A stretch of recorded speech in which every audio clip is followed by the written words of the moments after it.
What's going on, everybody? Welcome to another Wednesday live oil painting session.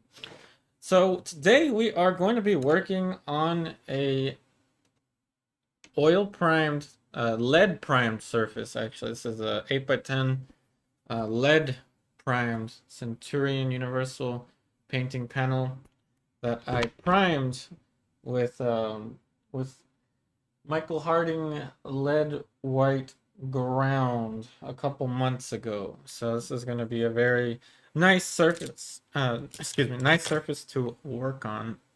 So how's everybody doing today? Hope everyone is well. We're going to start off with an umber sketch. So this is just raw umber. The paint has been thinned out a little bit with odorless mineral spirits before I lay down the first brush stroke. Again, thank you so much, John, for letting me paint your portrait here on YouTube. John is also a member of the Billiard Academy that I go to in Alexandria, Virginia. Really, really awesome guy and a really, really awesome pool player. So let's go ahead and get started here. So I'm going to place roughly where his forehead is going to be, and chin is going to be somewhere down about here. So this is where his chin will fit. The corner of the face. You always want to think more about placement in the beginning rather than anything else. So this is the furthest out to the right that I'm going to have the face. Hey, Mark L. And today I'll talk a lot about my adventures with the other materials. In the past, what I mainly, well, what I only really did in the past was oil painting. Oil painting tutorials, demos, big paintings, little paintings, pretty much everything you could imagine here on YouTube. And I've been doing it for a while. And recently, with all the other materials, that is acrylic, pastel, watercolor. It's four of them now that we're doing these streams with, four of them a week. And I'm starting to learn that with each one of the materials, it really teaches you something that you can transfer over to all of the other materials. So with oil paint, being able to start this way is very unique. You can't start off drawing with the other materials. You can, but you can't erase or you can't push the material around other than with pastel. Hey Grace, welcome, welcome. Peace Rose, welcome, welcome. The soft pastel is the closest, in my opinion, to working with oil paint. And of course, same can be said with charcoal as well. The placement of the eyes is going to be roughly up here. That hair is going to have to push back. So we could do that with a dry brush. See, this is what you can't quite do with acrylic because that will dry. The edge of the eye socket is going to be here. Nose is going to fit somewhere about here.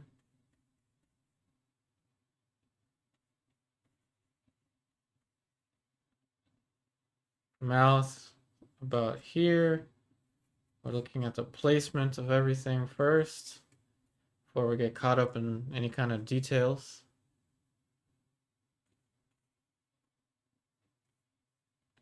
Now we'll put in the shadow shape.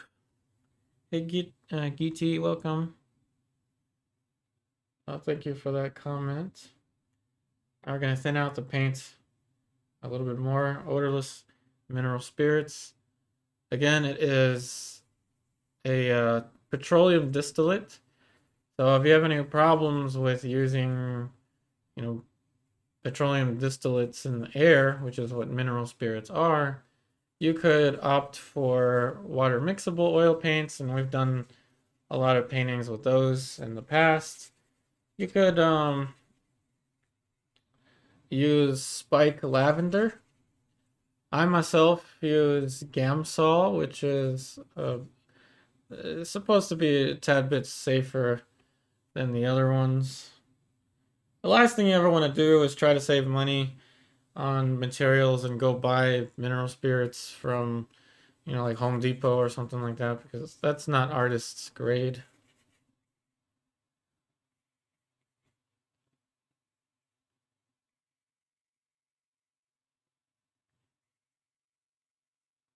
Capturing the shape of his head is important here. Again, don't worry about any details when you're starting a painting this way. And the lead ground is grabbing onto the paint really, really well. So it takes me a little while to get kind of used to that.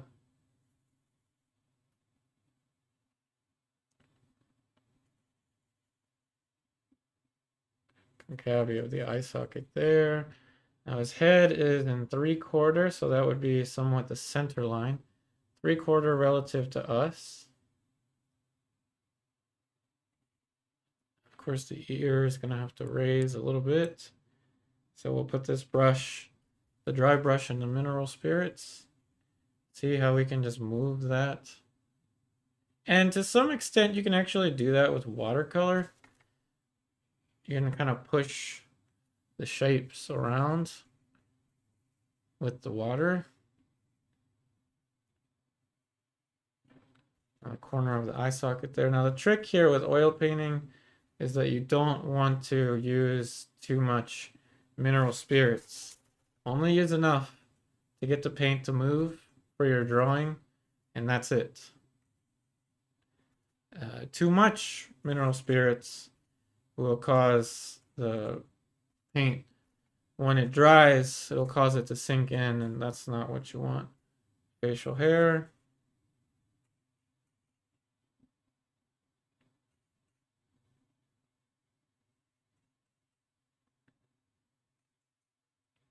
Shape for the chin. The goatee, mustache.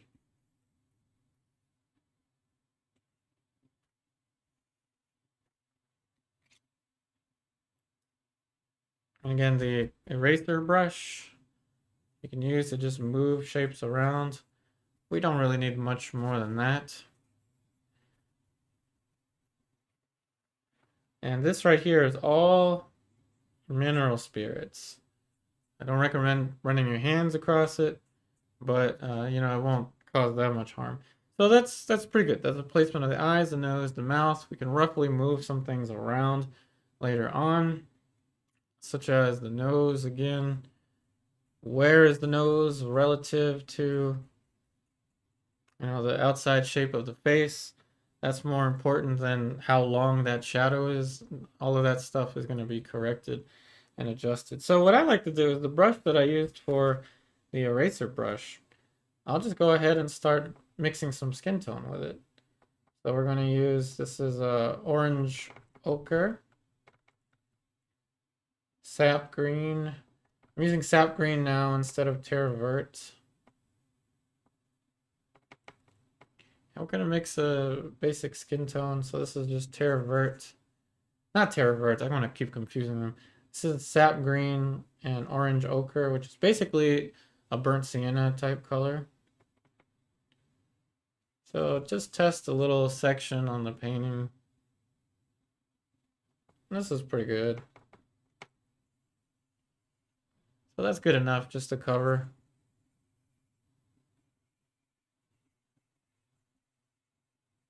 And we'll use the tone of the canvas wherever necessary. Let's use some alizarin and more sap green. So there'll be some plain changes there.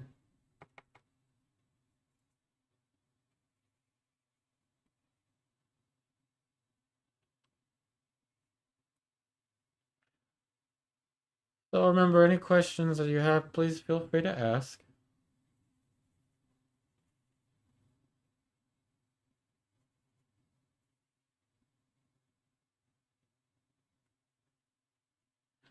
It is easier to correct your drawing when you have color.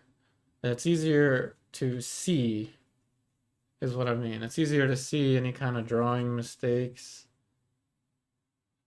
when there is color involved, as opposed to working with a monochrome.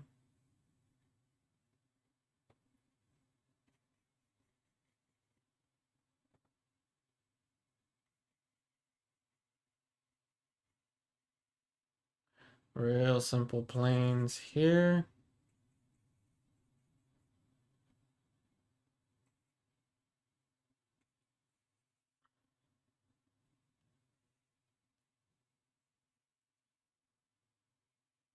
So I don't want to just cover all of it. So I started with this, thinking I was going to cover it all. But then I changed my mind and went for the dark planes first. Gonna go back to the raw umber.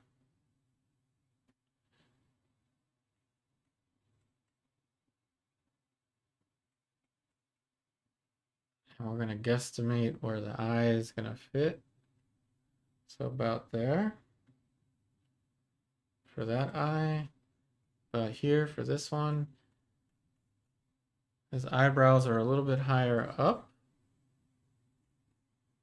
which gives a very calm personality. My eyebrows are closer to my eyes. I mean, yeah, my eyebrows would be, mine would be here, whereas his are higher. So, makes more of an approachable uh, personality type than my eyebrows. Like, when you're trying to get the likeness, don't try to think so much about, the placement of things as much as, what, almost like a caricature. Think about what differentiates the model you're painting from, yourself or from others.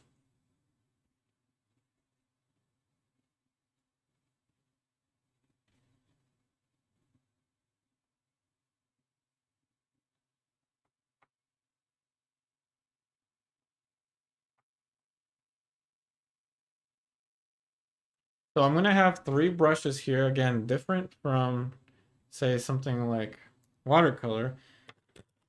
Oil paint is much higher maintenance than all the other ones, I'd say. So three brushes. In acrylic, you'll hardly ever see me use three brushes. And we're gonna start to put in the dark. And when I put in dark shapes like that, I like to use a little bit of medium. I'm using Neo McGilp. It's a gel-like medium. And I can paint right onto the umber sketch, even though the umber sketch is wet. And use some of the umber. As you see there, some of the umber will be used for the light.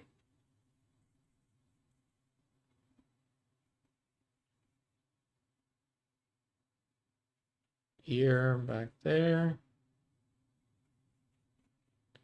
You gotta be careful with the silhouette. Again, that's a big part of likeness.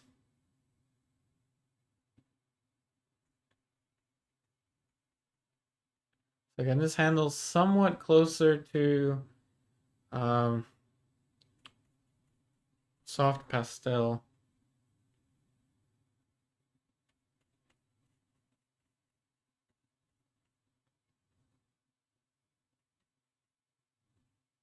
Facial hair.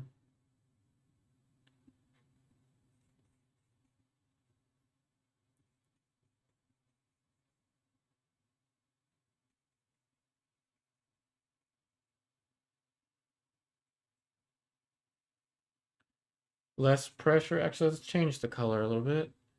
We'll use more of the some of the cooler colors. I'll throw in some cerulean blue.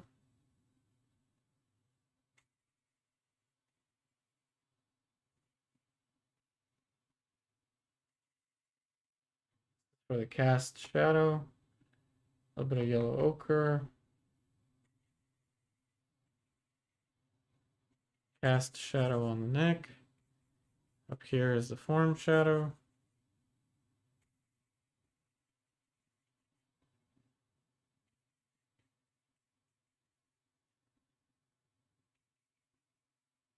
Now we're gonna go into the light yet again. Plane change for the upper lip. We can guesstimate where the facial hair is going to fit. We can just use that shadow color.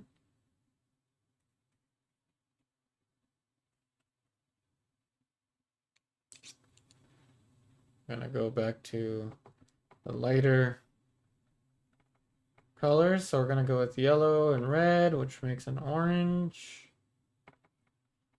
We're going to use sap green.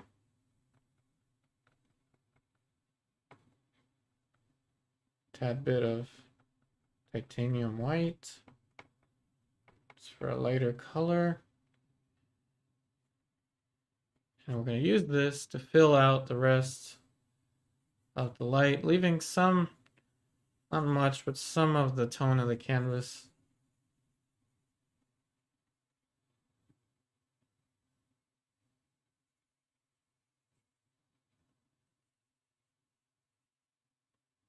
Again, not much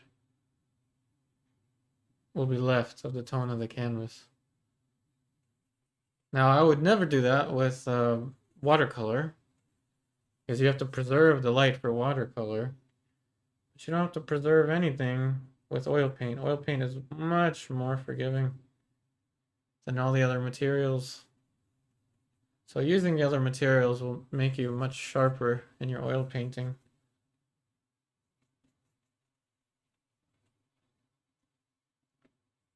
In my opinion. Cover the mouth.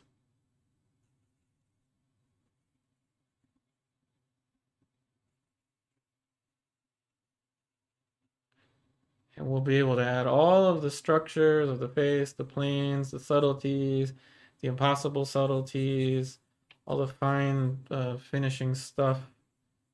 We'll be able to add to this.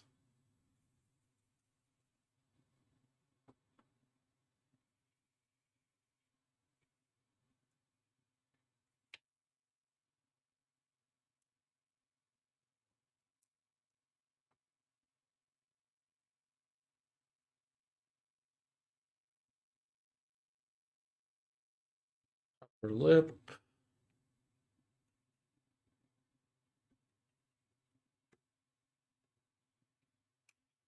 And we're gonna go in with the side planes once again. So I got 3 brushes and I already confused myself as to which is the dark brush and which is the middle brush. I'm assuming this is the middle brush. And we're gonna use alizarin and sap green. This will be our middle value area on the palette. You can adjust the warmth of it depending on how much of the alizarin that you use.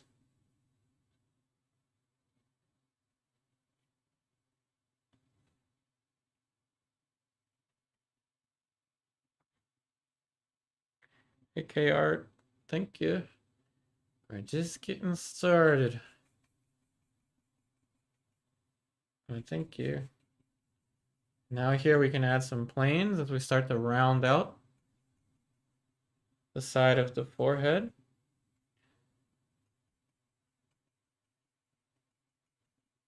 Very much kind of like a sergeant thinking about the head as a wig maker's block.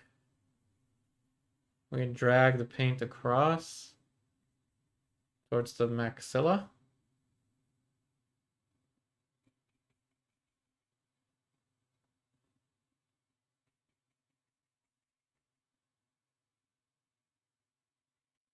side plane of the face. And this is what makes oil painting much, much easier than, say, something like watercolor.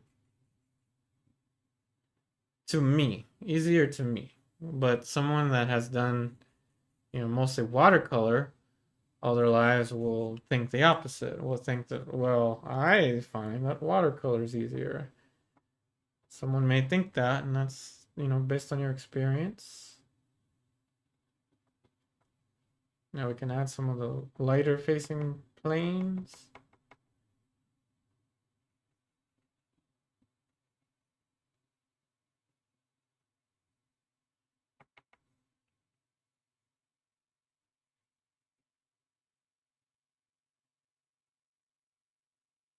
So the key to mixing these, the flesh tones that I'm mixing is alizarin. And I use alizarin permanent, but you could use the regular alizarin. It's fine. And sap green. But you could also use terra vert.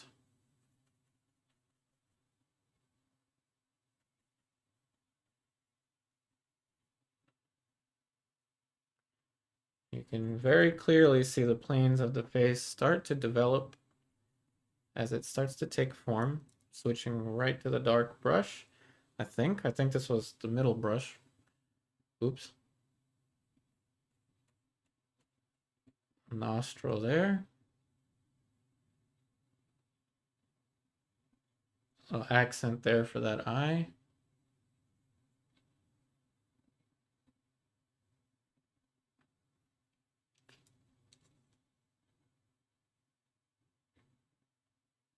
Light underneath the nose. Now we're gonna have to move the nose up a little bit. And I gave myself the room to do that. A little more of a reddish color. Gave myself the room to do that here.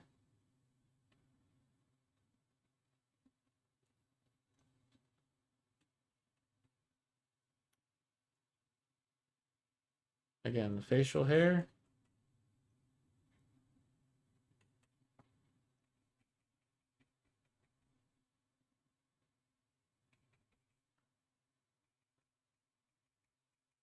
Now this is how you can see the whole picture before getting caught up in details. Especially if you're painting people that you know, like I am. This whole week, actually, I'll be painting people that I know. So very difficult. Added a little bit of red there for the ear just to distinguish it from the shadow. So very difficult, but it's fun for me to do. Now we'll use this dark while we have it for the edges of the mouth. And back to the light.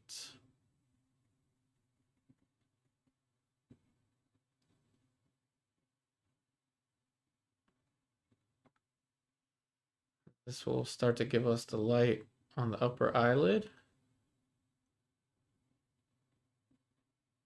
So in the beginning, it should look and feel like a sculpture when you're working this way.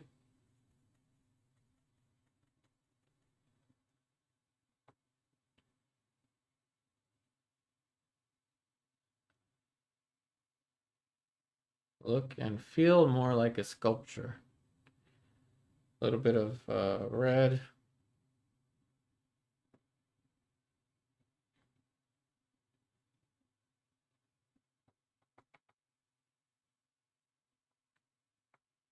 Lower lip.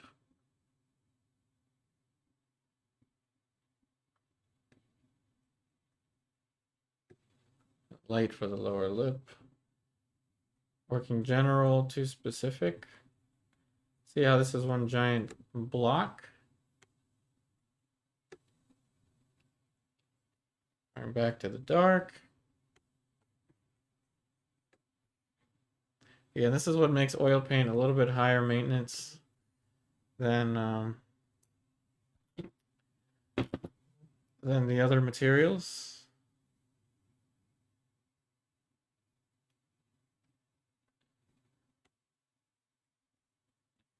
Now let's keep it real simple here. Upper lip, lower lip. So upper lip, lower lip, accent for the facial hair, and then highlight for the upper lip. Keep it simple like this so that you have more room to move, make changes if you need to, and they always come up.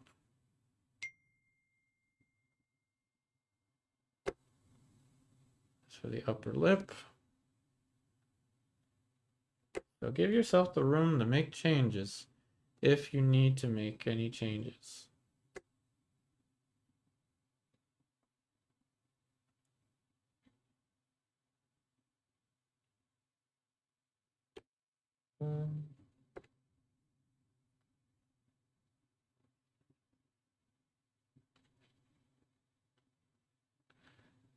Tina, you just reached out to me on Patreon. As soon as the stream is over, I'll get back to you. I'll send you a welcome link. Thanks for joining the Patreon. I've got a lot of ideas for what to do with Patreon. My idea about a semester system will continue. I already have playlists set up for students to work on selected projects in order from simpler projects ranging all the way to from beginner to advanced. But I also have ideas for a whole different type of stream like this, but with a different platform. But I'm gonna discuss this with my patrons on Patreon first. Cheekbones, structure for the cheekbones. So again, shout out to John Carr. Thank you for letting me paint your portrait. Thank you for saving me that 1 week where I didn't have a place to stay. I really appreciate it.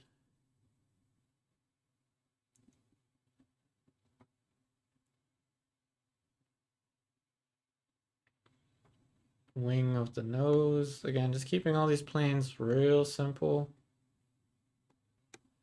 You can see it's pretty much like a sculpture. Hey, John. John is here. Welcome. He said, "Hey, I know that guy." Yeah, that's gonna be you. Don't worry. This is in the early stages.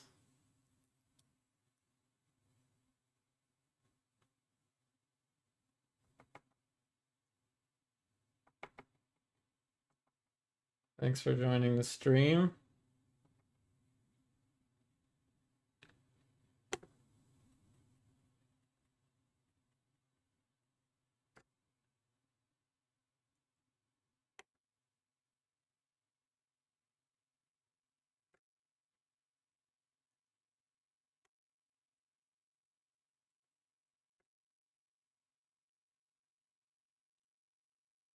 Back to the skin tone, the middle values, the nose, side plane of the bulb of the nose.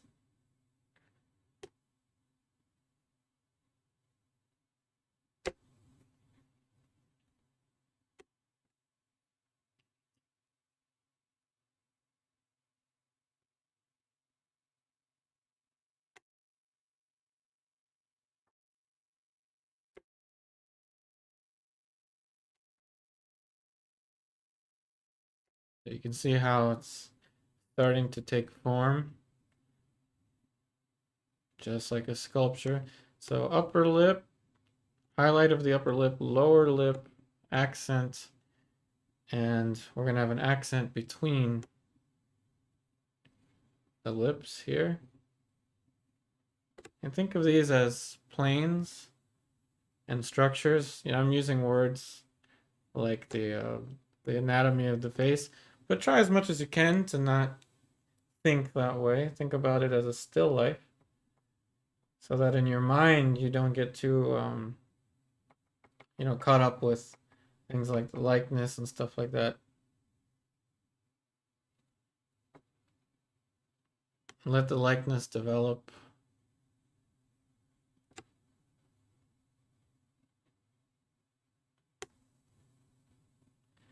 My teacher, John DeMartin, always told us that likeness is the result of an accurate drawing. And Nelson Shank taught my teachers to find form with freedom. So working in this way, you can find the specificity without having to force it, like doing a grid or anything like that. A little bit of cerulean blue. If you've never worked with oil paints, it's especially, the more expensive ones like cerulean blue, or this one here is lead tin yellow. I know you can't see it, it's off camera. They have a different feel to them. You can feel kind of like the grittiness to the paint. It feels very like it feels very, it's like molasses, like a heavy molasses, as opposed to something like watercolor and acrylic. So to any pool players watching, using the feel of using oil paint is kind of like if you're shooting pool with a wooden shaft, you can actually feel the shot. Whereas something like watercolor or acrylic is kind of like a carbon fiber shaft, where you can't really feel the material as much, even though it's more practical. Oil paint these days is, in my opinion, not as practical as say acrylic or watercolor. And that's because with oil paint you have to wait for it to dry, which takes about a week if you're lucky. Sometimes it takes longer to fully dry. By fully dry I mean touch dry. And then you gotta wait another 6 months for it to be textbook fully dry. And then you can apply the Domar varnish, which is the antique varnish. Or you could wait till it's touch dry and you can apply Gamvar varnish to it, which is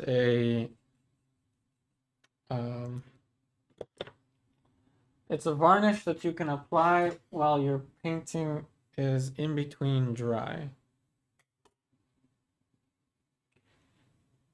That is a Gamvar.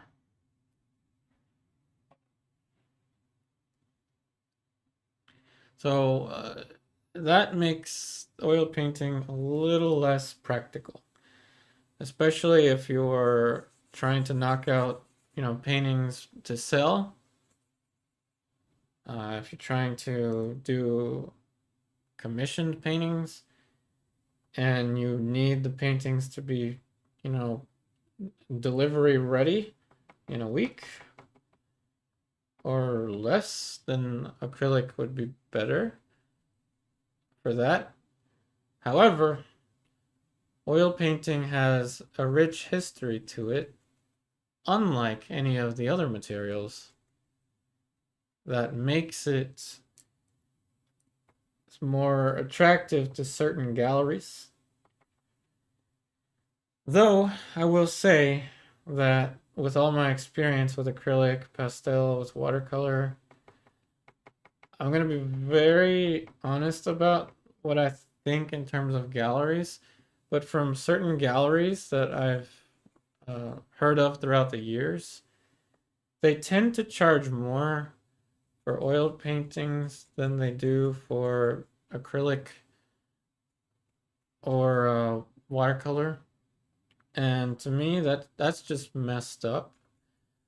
I think that you should charge the same for either of the materials. And here's why. I do not put any less effort on watercolor or acrylic. It's just a slightly different process. In my opinion, the price of art should be determined on, more factors like, the level of experience, how much experience did the artist have, their skill levels, time that they put into it. So that's a problem that I have with certain galleries. Some don't do that. Some will charge the same. Start to develop the eye a little bit. Actually, right down there, I mixed up the color that I'm going to use for the sclera.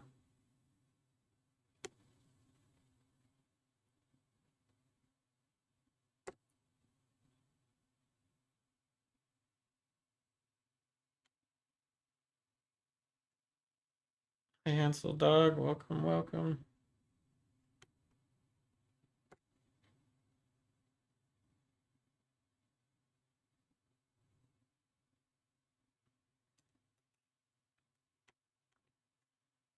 This is just going to be a guesstimation.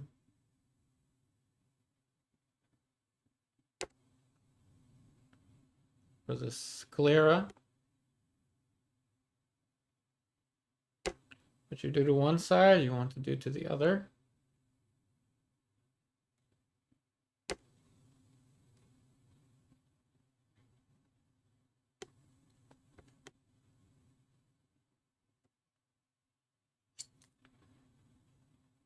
But yeah, I don't see a difference between the materials in terms of their worth, in terms of how they should be displayed, because they all take time and patience to learn.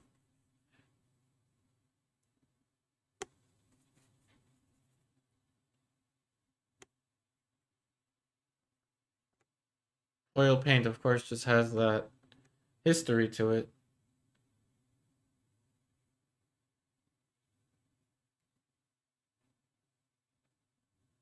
This would be easier if I were left-handed.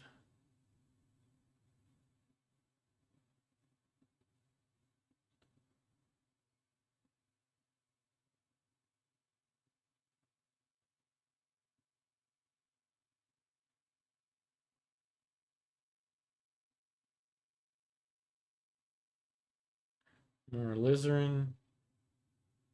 The chat's been kind of quiet right now. How's everybody doing? Number one thing, don't feel like you're gonna distract me. Anyone that wants to ask any questions. I've been doing this a long time. I've been painting for 16 years, professionally, and I've been doing art pretty much all my life.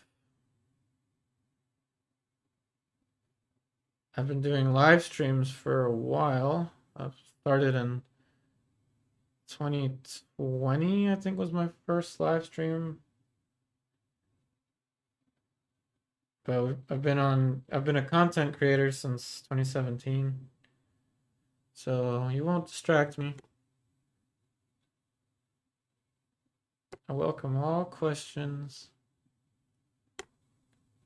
that are YouTube friendly, of course.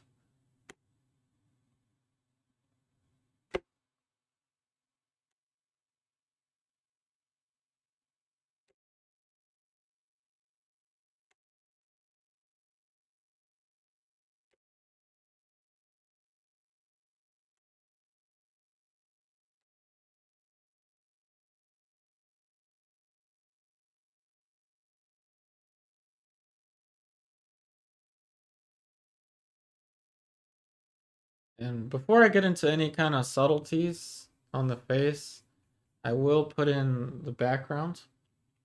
I'm going to opt for the same background, which is a darker background that I chose on the picture.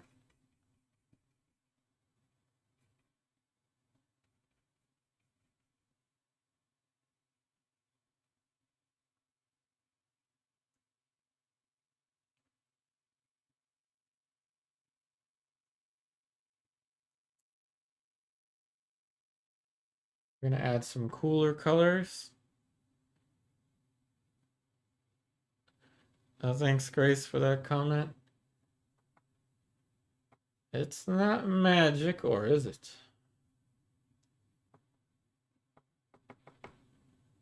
Just planes, planes, and more planes.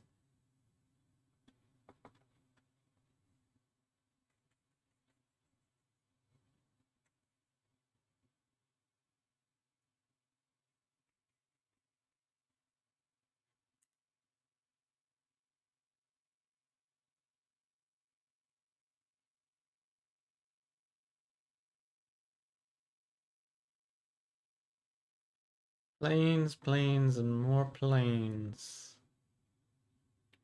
Now I deliberately threw in that dark so that I can work back into it with the light later on.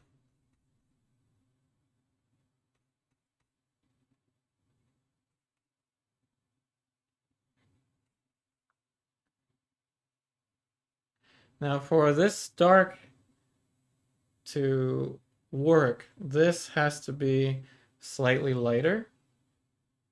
So I'm already thinking about that ahead of time. So I'm going in with cerulean blue mixed into the middle values. I can actually also use that to put in a shape for the eyebrows.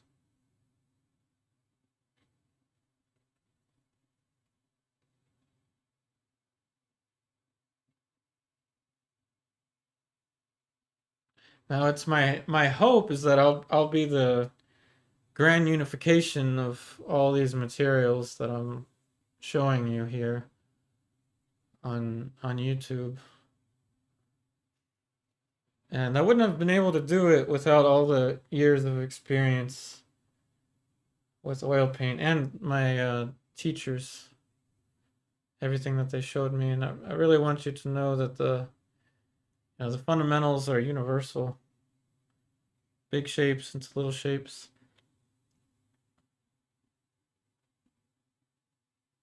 You check before checking, and it changed. That's funny. Mark Ellie wrote, when galleries charge more for oil paintings, do you mean that they charge the artist more, or they sell the oil paintings at a higher? They sell the oil paintings at a higher price, from what I've seen in the past. Some galleries, I think they still do that, but I can't know for sure. But I just wanted to mention that because it's a very common. It used to be a very common occurrence, unfortunately, back in the day.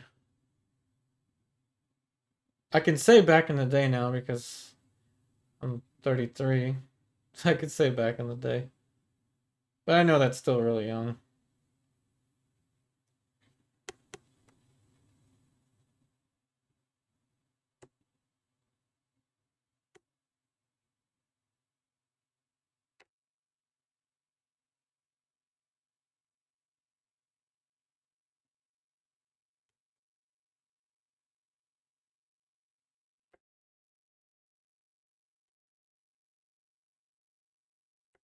Cerulean blue for the shadow side of the face. My middle brush. You know, I used to actually tape my brushes so that I would know which was my middle brush, my dark brush, my light brush.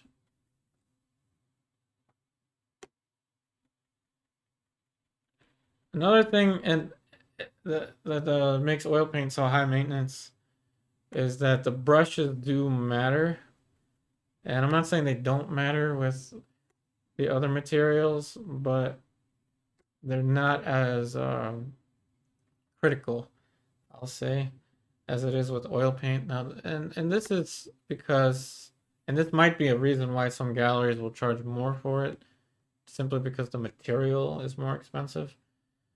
That's maybe one way they would try to justify it, but I still don't think that's a valid reason to charge more for them. But anyway, what I was trying to say is that when the paint is wet the entire time that you're working, which of course that's with oil paint, paint handling is going to be directly impacted by how the brush handles wet paint, because you're mainly painting wets into wets. Even if you use a planned layering method, you're still painting wet into wet. Even if it's you're starting off with a grisaille. If you're starting off with a grisaille where you're working in monochrome, you're still adding wet paint onto wet paint. Even if you're glazing, unless you're gonna glaze and then just leave it like that, which I wouldn't suggest, but you could do that too. The way that the paint interacts, or the brush interacts with the paint, is going to be part of the experience. As opposed to something like watercolor, you just thin out the paint with the water and you barely feel the brush anyway. So it doesn't play as big of a role. But it's still really darn difficult.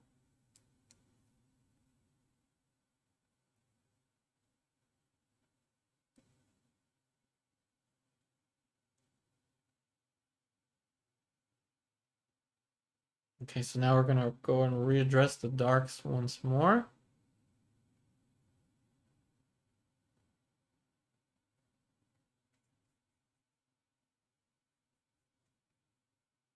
Of course, his forehead is not as tall as my initial guess. So I always say keep your shape simple and easy, such that when the time comes to make changes, those changes are simple and easy to manage. I wish life was that simple.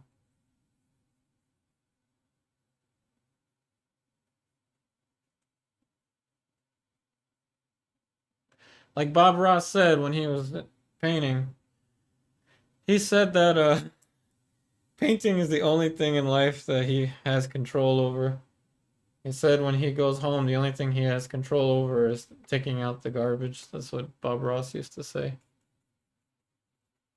It's always been a dream of mine to make it to, somewhat near his level in terms of video production and, reaching out to people. And I'm here to tell you, yeah, I feel the same way. And I do play pool. Pool is my only hobby that I have. Um, Obviously, art for me is not a hobby. I make a living on here, but not a luxurious one. But I feel for Bob Ross. I know what he was saying.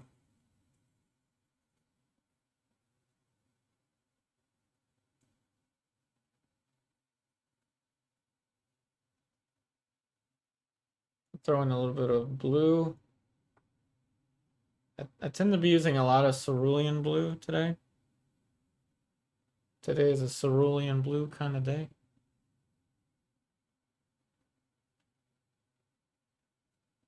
Maybe because it's been raining a lot outside. And again, I hope everybody's safe after that hurricane that just swept by. It didn't really affect us here in Alexandria, Virginia. But from all those videos I've seen on the internet, it seemed to have been pretty bad.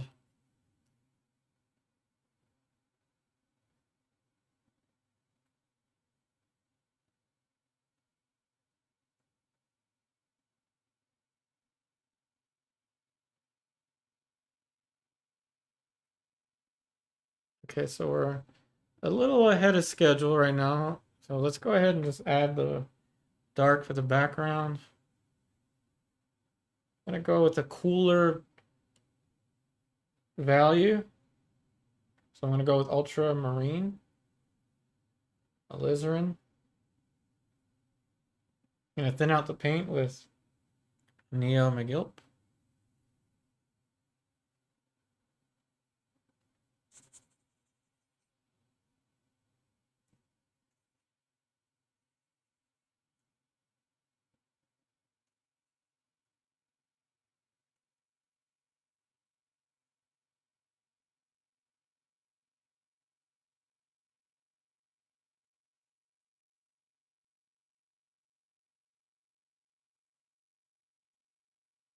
The peak of convexity is here,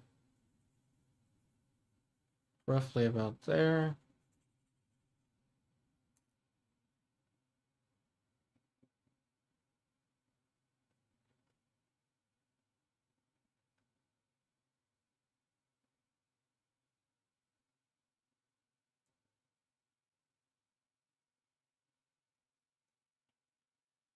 Working side to side there.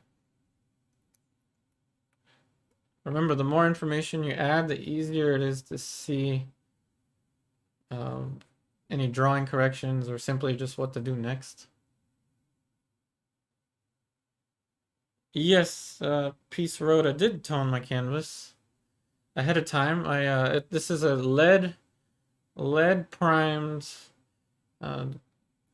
surface here. So this is primed with oil paint and then covered with a lead ground, which makes this surface much more absorbent.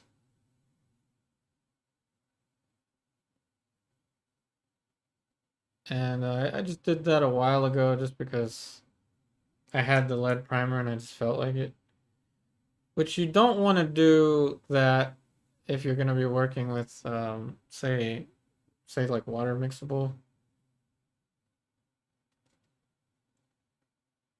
Hansel Dog, in theory, yes, I'm still painting with my group in Maryland, but I haven't been in two weeks. So I'm gonna text, see if they are gonna meet up this Saturday.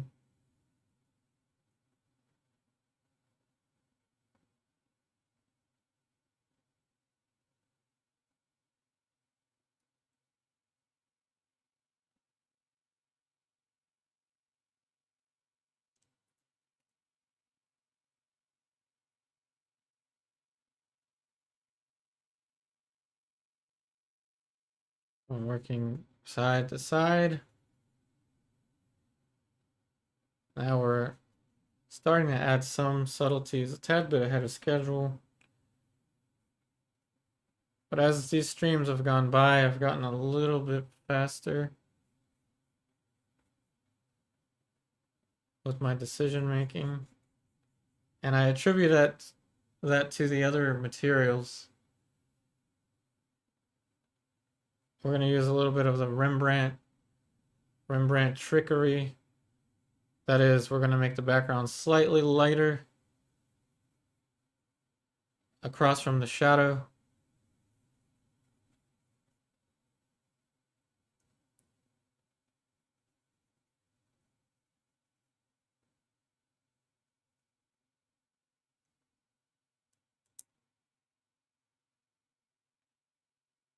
Let's see. You can mix a ratio of 2 to 1 when using both traditional oils and water mixable oil. Well, you can use water mixable oil paint as regular oil paint, but you can't go the other way around. You know, just like you can start a painting with acrylic and then finish it with oil paint. That's fine. I mean, most of the grounds, except for this one, are an acrylic ground.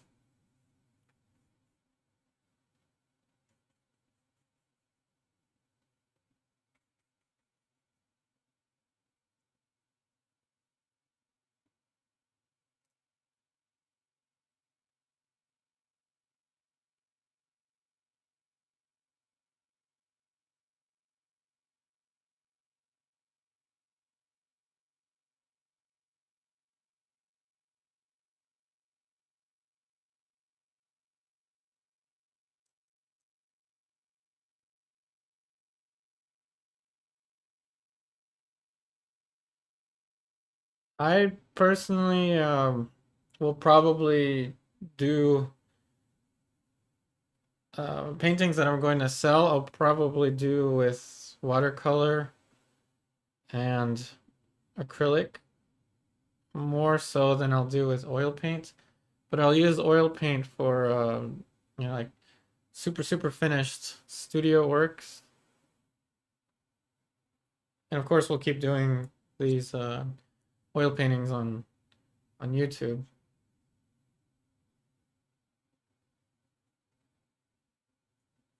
But I'm really happy that I've learned the other materials.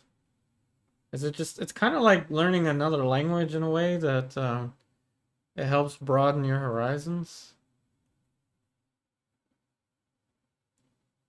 A lot of people are stuck doing the same thing all their lives, so it kind of helps to expand.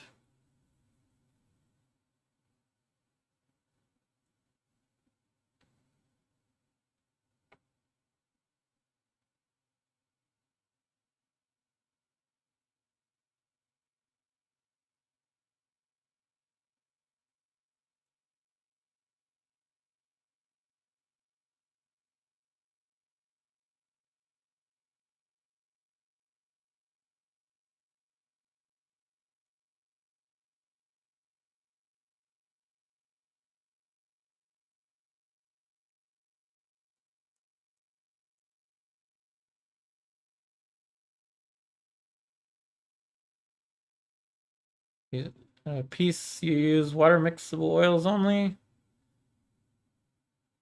Oh yeah, Cobra definitely the best. Hey Jeanette, thanks for watching from New York. Oh hi Mark, welcome. How have you been? I really hope that uh things with your eye has improved.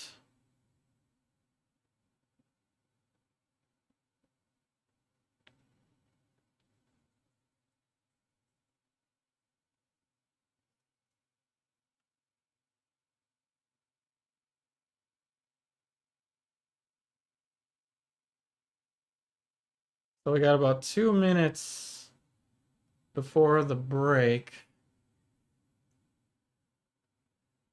I guess I don't need to leave anything to dry. I almost covered the background and said, well, we'll wait for it to dry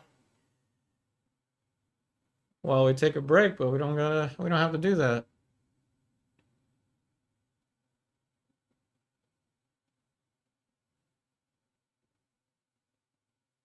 But we'll cover it anyway.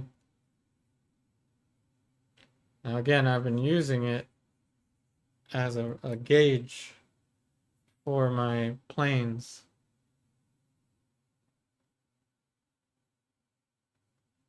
It has improved. Oh, good. I'm so glad to hear it, Mark. So glad to hear it. Yeah, things over here are improving as well. I should be back to the regular schedule uh, by next week.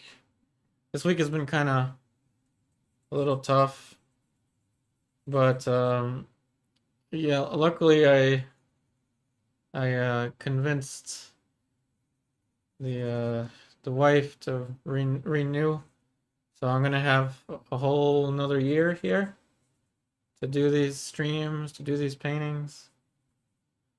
I'm really happy about that. So, but yeah, technicians have been in and out and stuff, so it's been a little weird. But situation here is improving. As the skateboarders say, I'm super stoked. I'm super excited for this. 4 live streams a week, plus what new stuff that we'll do for Patreon. I think Mark and everybody else, I'm thinking what I'm gonna do is incorporate figure painting, but using maybe like a Vimeo or whatever, and just include that into Patreon. Since I can't do that here because YouTube. I'm not sure if Vimeo will be the platform. I'm gonna have to look for more.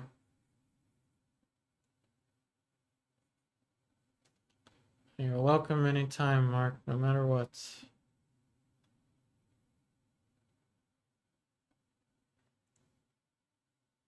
No worries, Giselle. Definitely not almost done. Nowhere near almost done. But yeah, we've got again, I used the background to help me kind of gauge this, and we'll add more of the background as we go. But yeah, it's been an hour, so we're gonna take a break. I hate to take a break now because we were almost at 40 people. I don't want to take a break, but I tend to take a break every hour. It's also just good to have some time apart from the painting to clear your head. So I will be back in just a little bit. Hopefully you'll enjoy the video of Hugo. I know I need to create another video for the break time, but I'll be back in a couple minutes. Don't go anywhere unless you absolutely have to. I'll be right back.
All right, I have returned. As always, let me know if you can hear the audio, as sometimes it tends to cut off when I return from a break. And we are going to continue to develop this painting here. I'm going to take a look at the angle between the eyes. I think I might have to do a little bit of drawing corrections there. Like I always say, keep your shapes simple and easy, such that when the time comes, and it usually does, to make changes, those changes are simple and easy to manage.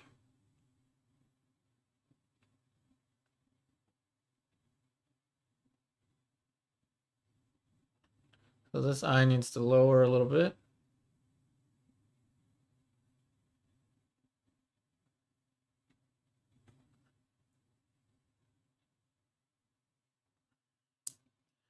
Pretty simple to do. Just project everything a little bit lower.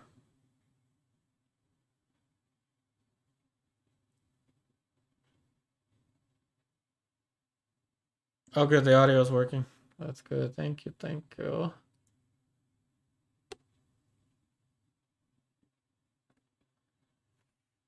Anytime you're making a change, take that as an opportunity to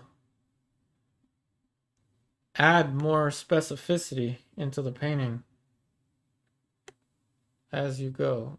I added the red for the tear duct there.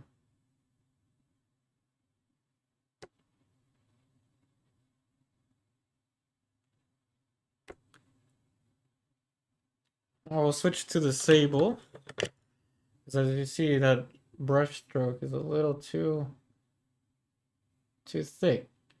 And again, this is unique to oil painting. The need for sable brushes, from my experience, sables are useful because they can carry a lot of paint and yet make a very precise mark, just like a synthetic brush, but synthetic brushes can't carry that much paint.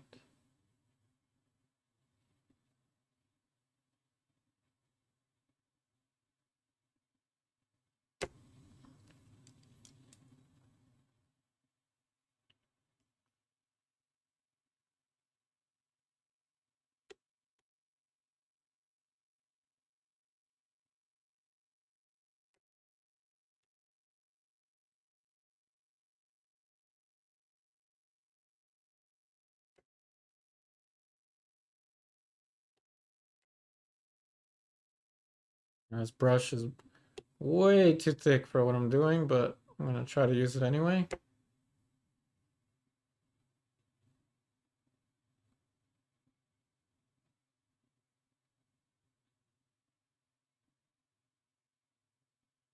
That kind of worked. So just adjusted the angle of the eyes slightly. And I actually did make that mistake, I noticed on not the previous oil painting I did, but I think 2 oil paintings ago. I did make that mistake. So I'm of course more aware of it.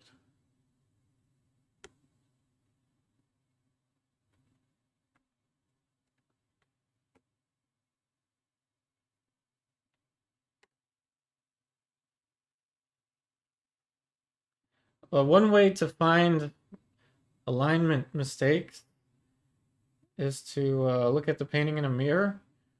You can also flip it. Flip the canvas upside down.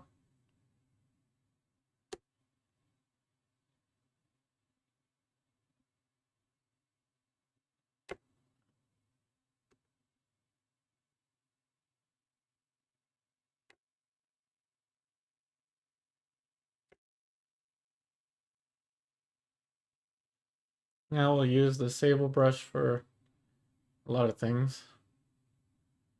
Move the upper eyelid angle down. So this is how you work from general to specific.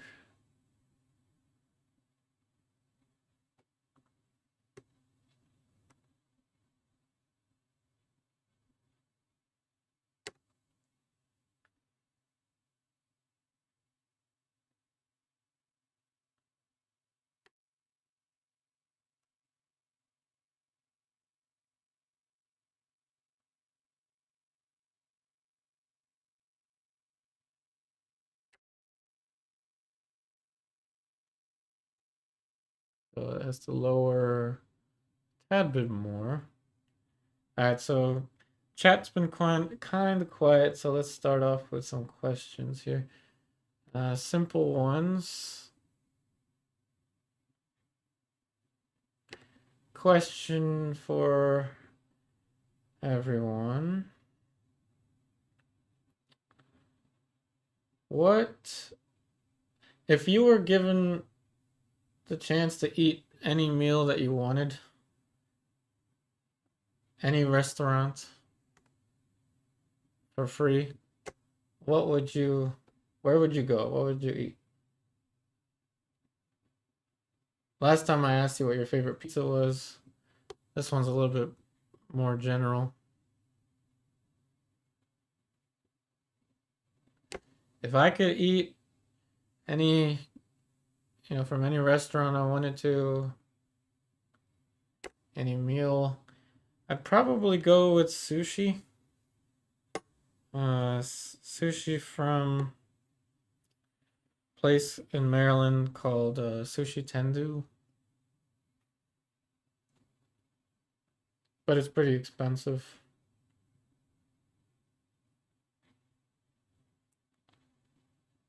Just a random question for everyone.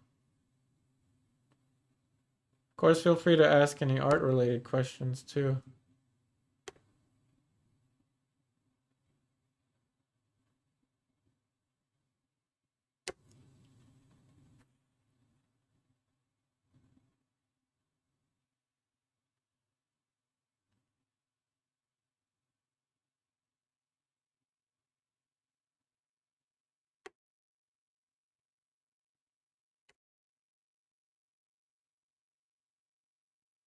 Ooh, I gotta be careful not to lower that eye. So I lowered this part, but it's the tear duct to tear duct, that gives you the angle. So be careful with that. That was a close one.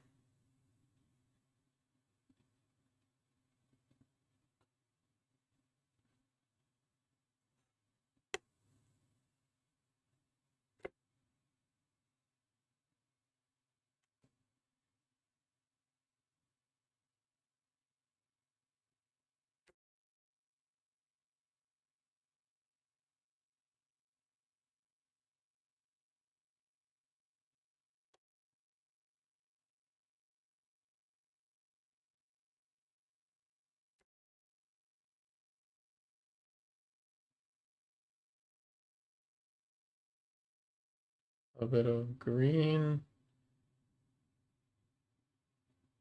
a sap green, mixed with these colors.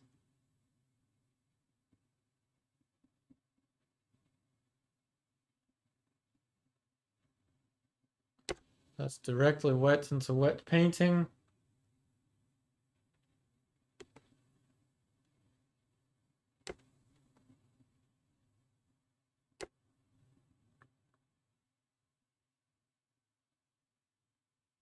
A little more cerulean blue.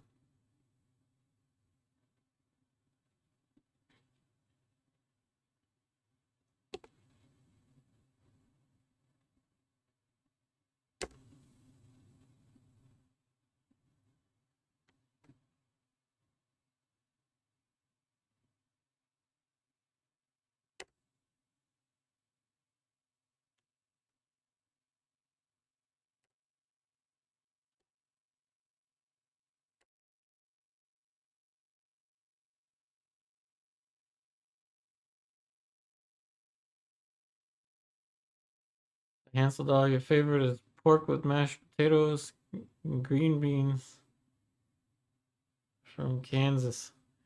No problem there.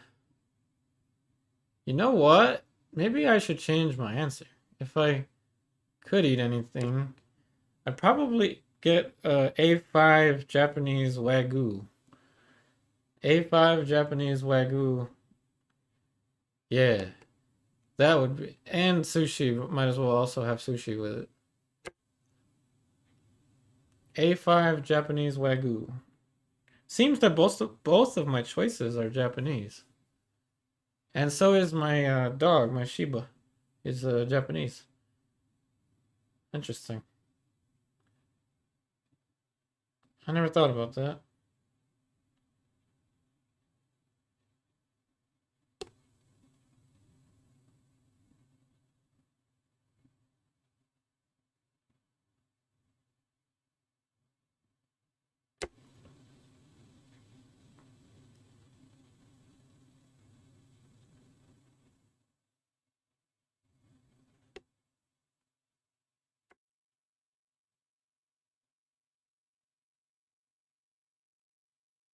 Also love steak and potatoes. Uh, could his eyes be farther apart? Maybe. Maybe. Could be, could be. Thanks for pointing that out. Uh, Jolin's Artful Life. His eyes are still in the sculpting mode, so everything is still a tad. So I like to make things a tad bit bigger as I'm rendering them and then chop into them. So as you see, like this little, I'll show you here. So this little shape underneath the tear duct will actually push it this way. This will also push that in the other direction. So yeah, that could be a thing as well.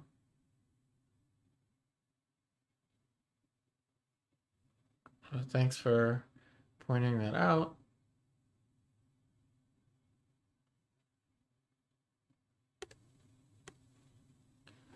Let's see. So Grace, although you love Indian food, can't afford it. French restaurant, Raymond Blanc's. Cool.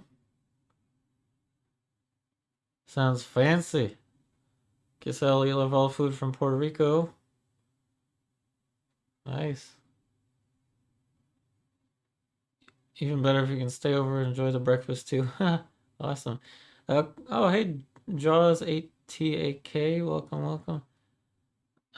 You wrote, let's say, red paint splatter got on the painting. How would you go fixing it from here? If red paint splatter got on here, since it's oil paint, I just oil paint over it. Depends on what kind of paint it is. If it's somehow if watercolor or acrylic got on here, I would have to use my palette knife to take it out, just to make sure that none of it's left in the painting, so that it doesn't dry with that. The film doesn't dry with that.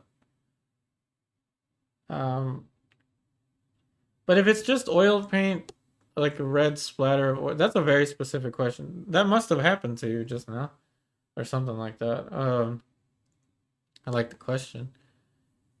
Yeah, if it's oil paint and it's just a splatter of red oil paint, you can just take it off with just painting over it with your oil paint.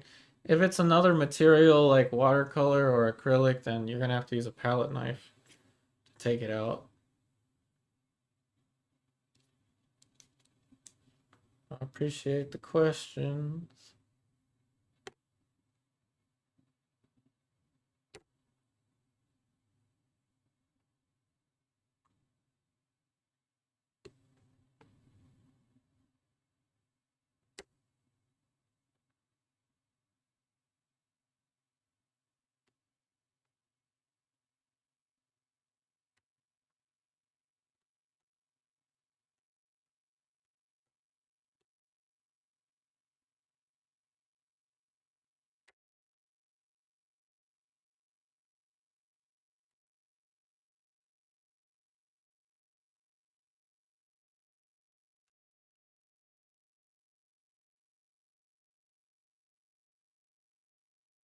Every time I use a darker value, I add a little bit of Neo McGilp, just a little bit.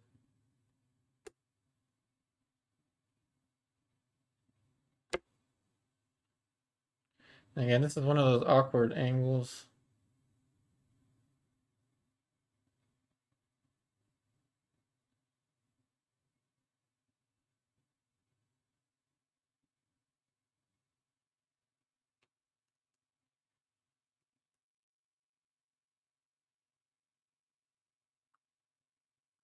Yeah, if I could eat anything I wanted to, it would be Japanese A5 Wagyu. If you haven't heard of it before, well, if you're watching and you're vegetarian, my bad, or vegan, my bad. But yeah, it's I think they massage the cows, so like give like rub their backs and stuff like that for all their lives. Creates like some of the best marbling, adding a little bit more of an orangey color. Soften the edges as we go.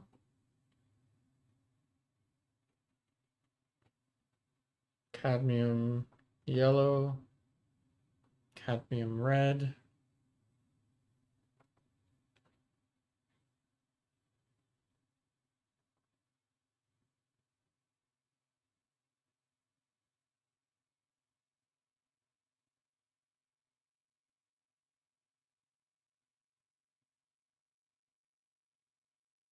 Putting in the plane change for the frontal eminence of the skull.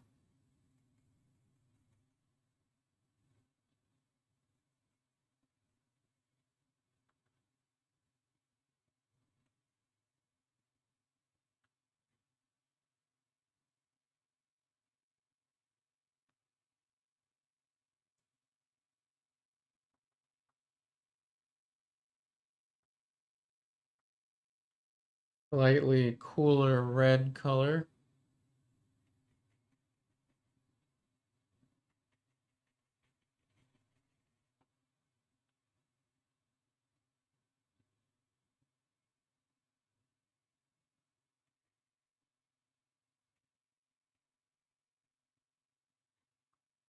Now this is the borderline starting to get right up to the light brush.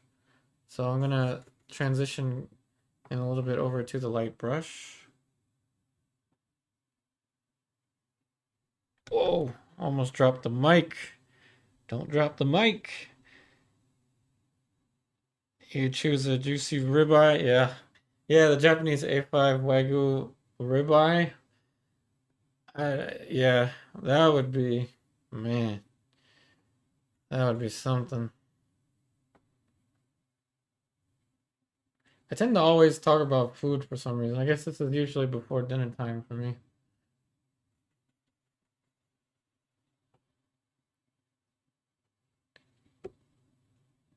That's interesting. Some paint just fell off. I think this is the, yeah, this is the lead white just fell off. It's telling me to use it, so we're gonna mix it in here and we'll use it, but not yet.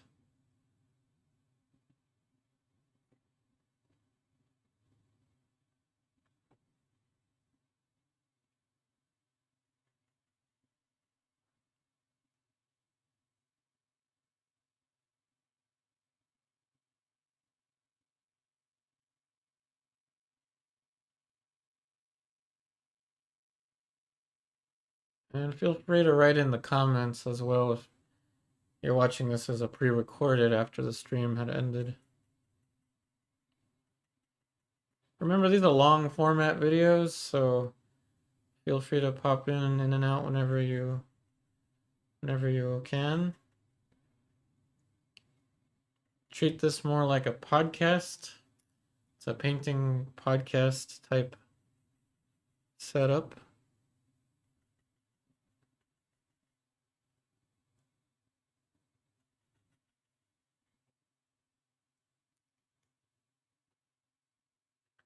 I can use some of the lead white mixed with these colors.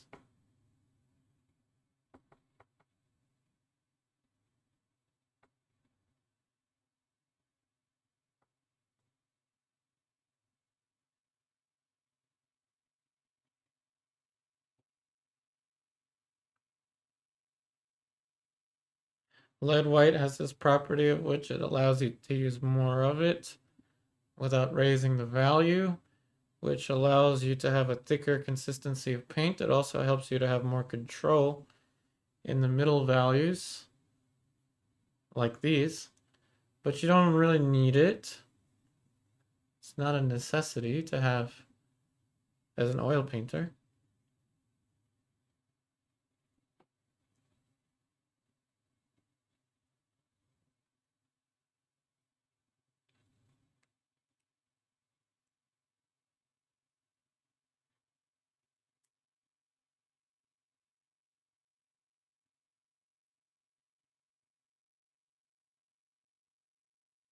All these subtleties now.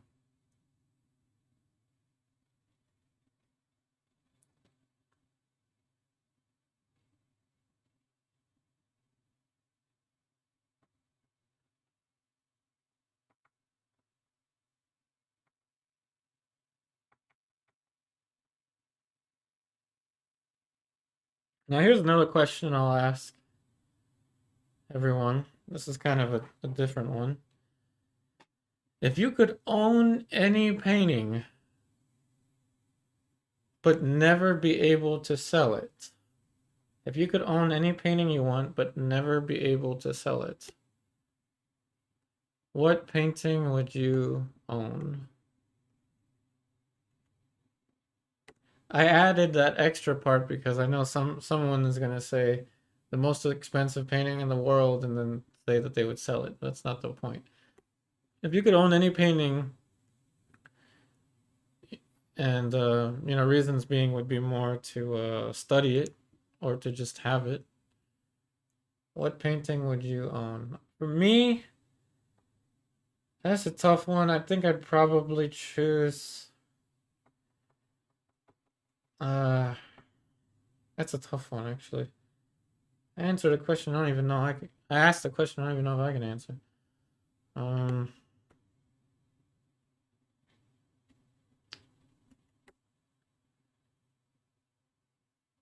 It'd probably be a Nelson Shanks figurative painting. With all the background stuff in it and everything. There was one that was always in the office at Studio Incominati. It'd probably be the Nelson Shanks figure painting.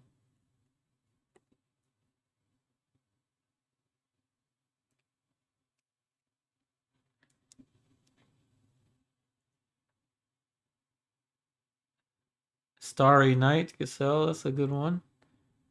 Hey, Amna Art and Reviews. What colors mix for the background? Yeah, lead. So when I toned it, this part's already dry. This is Michael Harding uh, oil primer, lead white oil primer. A Michael Harding lead white oil primer, and I mixed it with a little bit of ivory black, which is what made it this color. So ivory black, and then Michael Harding lead white oil primer. And this color here is just black, alizarin, and sap green. Mark L, you'd go for the Van Gogh's Sunflowers. Grace, Lady Agnew, Jaws, the Battle of. Oh, I gotta look that one up. Hey, Colin Robinson. Oh, nice. These names I don't quite know any. See, my art history is not that good. You wrote would look good in your room. The Hall Wayne by John Constable. Yeah, he's great to study landscapes for sure. It's tough though. I mean, as much as I want the Nelson Shanks, I also would kind of want a John William Waterhouse. The Ophelia of a John William Waterhouse would be pretty amazing to own. It's a tough choice for me.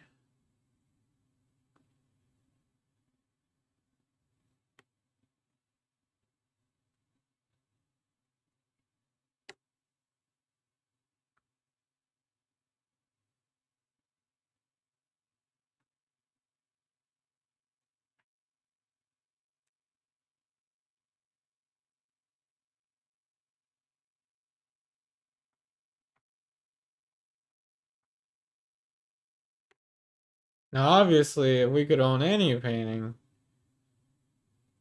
we'd probably get an expensive one and then sell it. Kind of like flipping a house. But that's not, you know, that's too easy of an answer. I think the most expensive painting ever sold was it a Da Vinci, I think, recently? I don't remember. Somebody will refresh our memory here.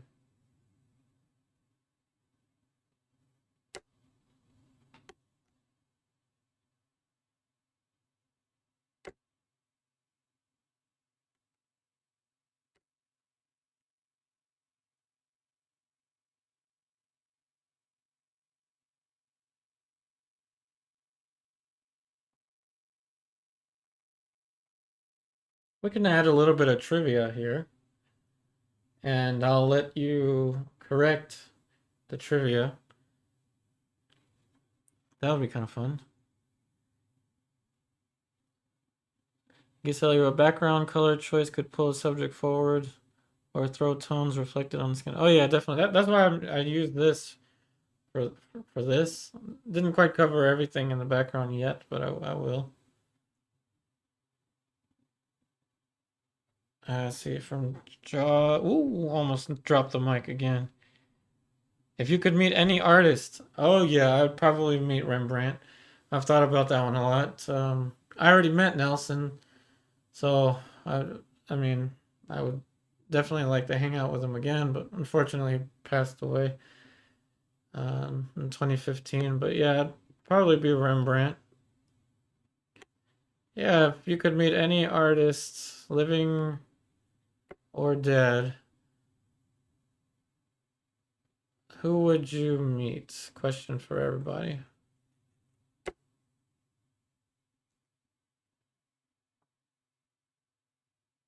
And Rembrandt, what I would want to do is just kind of hang out with him, kind of know what kind of person he was. Last person I'd ever want to meet is Caravaggio. I'm not trying to die. Caravaggio would be the last artist I'd ever want to meet.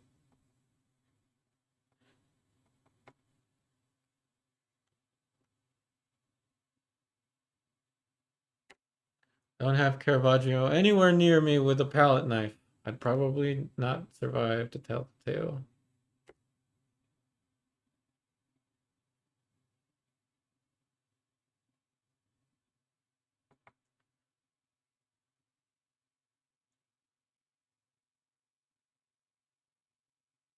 Mark Elliott wrote for Caravaggio if you had a bigger living room. Someone threw tomato soup on his sunflowers. Weird. Uh-oh. Missed a phone call there. Hey, Peace. Not sure who that one is. Another name to look up. Very educational. Thank you. Another name I gotta look up. Jaws. Awesome. Cave painters. Yeah, that'd be pretty cool. Oh, it's a graffiti mural.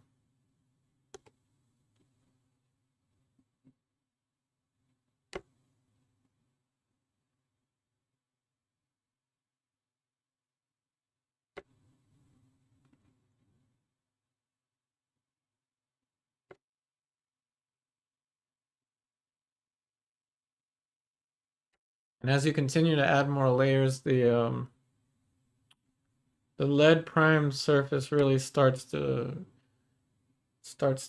shine, so to speak. Meaning you can definitely tell that this is a layer of oil paint already underneath of this layer.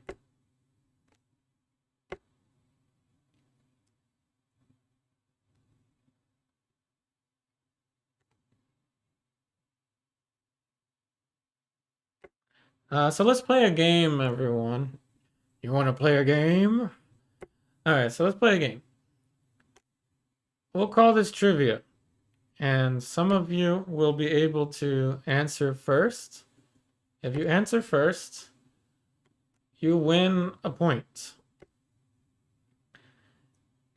If you answer incorrectly and someone corrects you, they can take your point. This is so that I don't have to Google the answer because I may not even know the answer. So, everyone get your phones ready or get your tablets or whatever. And the first question is going to be, what is the name of the most expensive painting ever sold in the world? Whoever answers that correctly and is not shown to be wrong gets a point. By the end of the stream, we'll determine who is the winner. This is just purely for fun, though. I don't really have anything to give for it, but it's purely for fun. As a way to bring in more people that might be interested in these streams.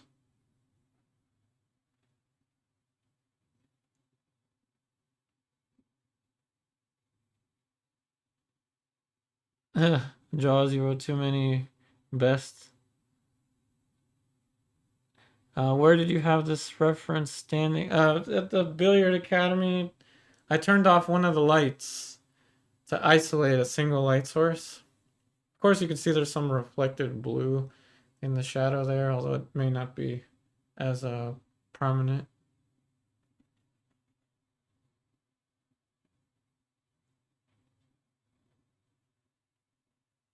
So let's see if anyone likes the concept of the trivia. The Warhol Campbell's soup. Now let's see if anyone can disprove it. If not, then you take the point.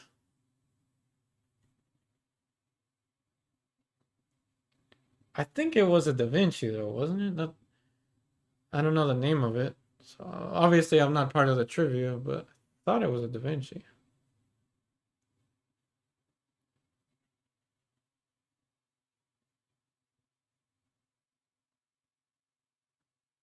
Hey Giselle.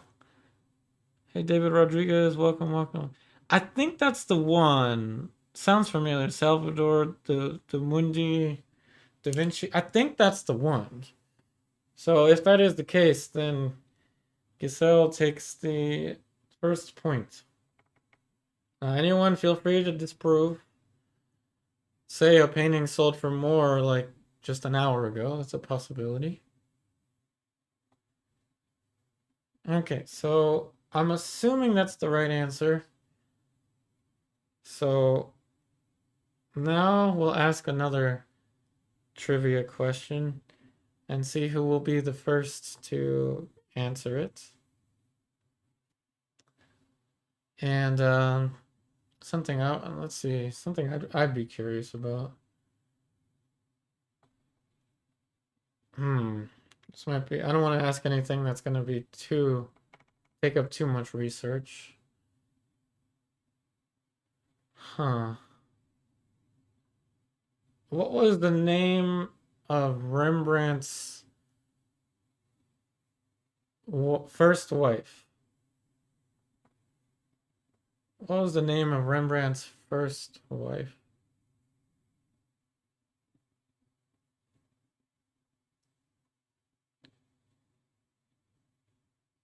Just a little fun trivia for everybody. And I think I'm going to start introducing trivia once I get into the subtleties. Since there's not really much for me to explain, as you see, I'm kind of just carving away at the structures. This might be something fun that you would look forward to.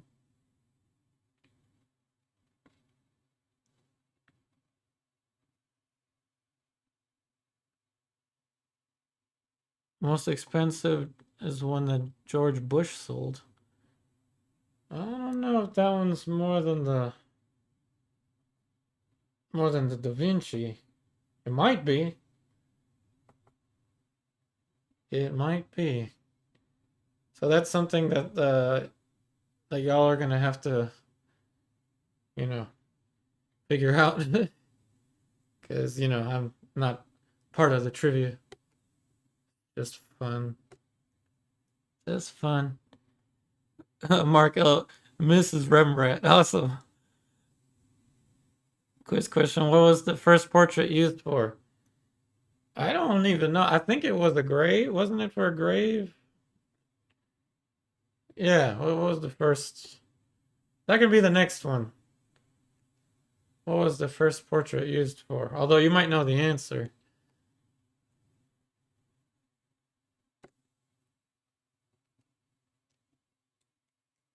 No, you're just trolling. That's okay. No worries. That's cool. So is it be Van Gogh throws sunflowers at Warhol's Campbell's soup?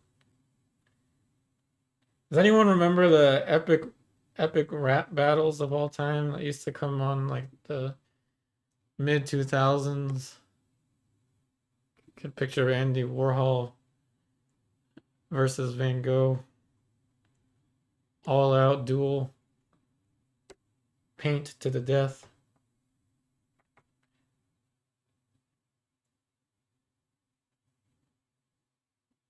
Oh, it was used for a coffin. Hey, I get a point, even though I'm not really in the game. In the trivia.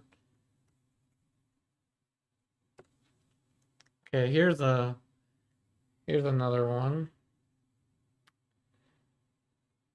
that I can think of.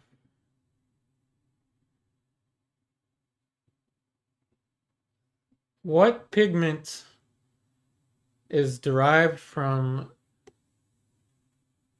mercuric sulfide? What pigment is derived from mercury?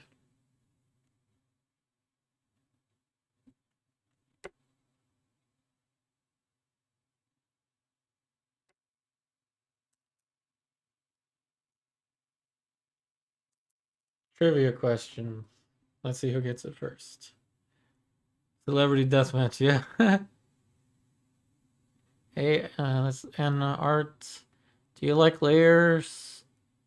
The layering process of oil paint, or you love alla prima method? All of it. I mean, I prefer.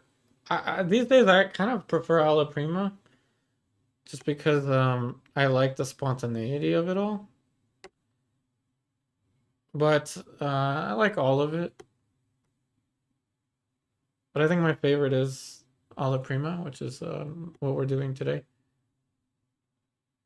Which is pretty much what we'll do with all the oil paintings, to be honest.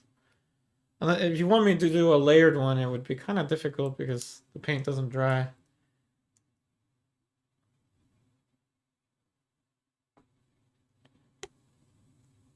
Okay, so let's go ahead and add the rest of the background.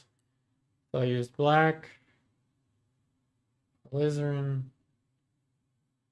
sap, some medium. Oh, there you go. Mark L gets the point. Mark L gets the point. It is vermilion. Vermilion. Sorry, Hansel Dog. It wasn't cadmium red, but close, close. Giselle, Saskia. Okay, there you go. There you go. You get that point. Giselle, I think you're on 2 points now. Giselle is in the lead with 2 points. Trailing by Mark L with 1 point. Saskia von Eilenberg. I know that name because I know that name. I'm gonna have to come up with a bunch of cards for these. So we're gonna have art trivia during the subtleties. How about that for these streams? So next one. Next one. Of course, you're gonna have to Google this one.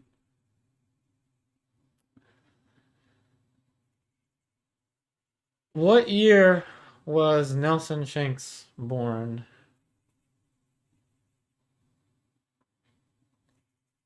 What year was Nelson Shanks born?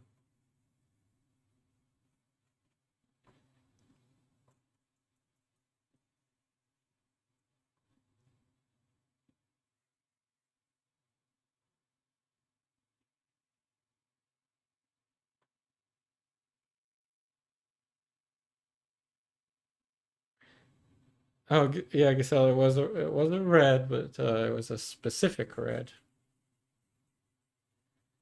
So, question for everyone. What year was Nelson Shanks born? That's the next trivia question. Whoever gets this one gets another point. I'm using some of the paint that it's a gray color, kind of like Gamblin's Torrid gray, where I cleaned the palette and everything that I took off the palette I put over there.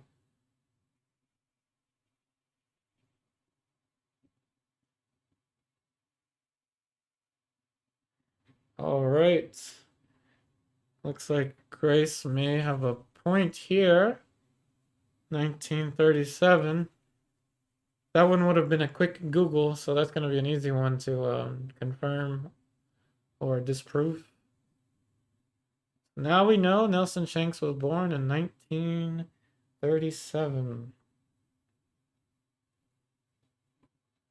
And let's keep the trivia going along here. Yeah, that's his birth year. That's still an accurate answer. How many points do you have in the studio? That's a good one. We can go till however many we go, I guess. So let's add and let's try another. So we've got Grace has a point. Mark L has 1 point. Giselle has 2 points. So next question is going to be, and I'm just coming up with these off the top of my head. I'm going to write some down for tomorrow. Next question will be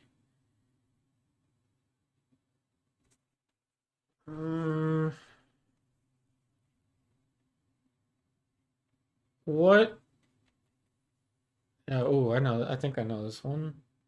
What was the name of Monet's first wife? I think I know this one.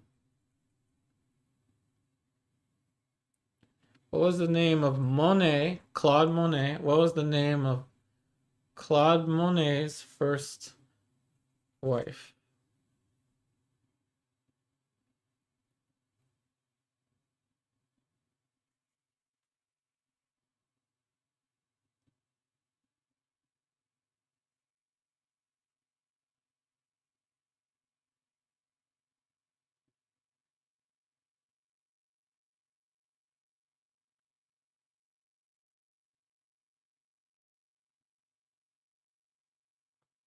I will use this for his shirt as well. So next point goes to whoever answers the question correctly and it's not disproved. What was the name of Claude Monet's first wife?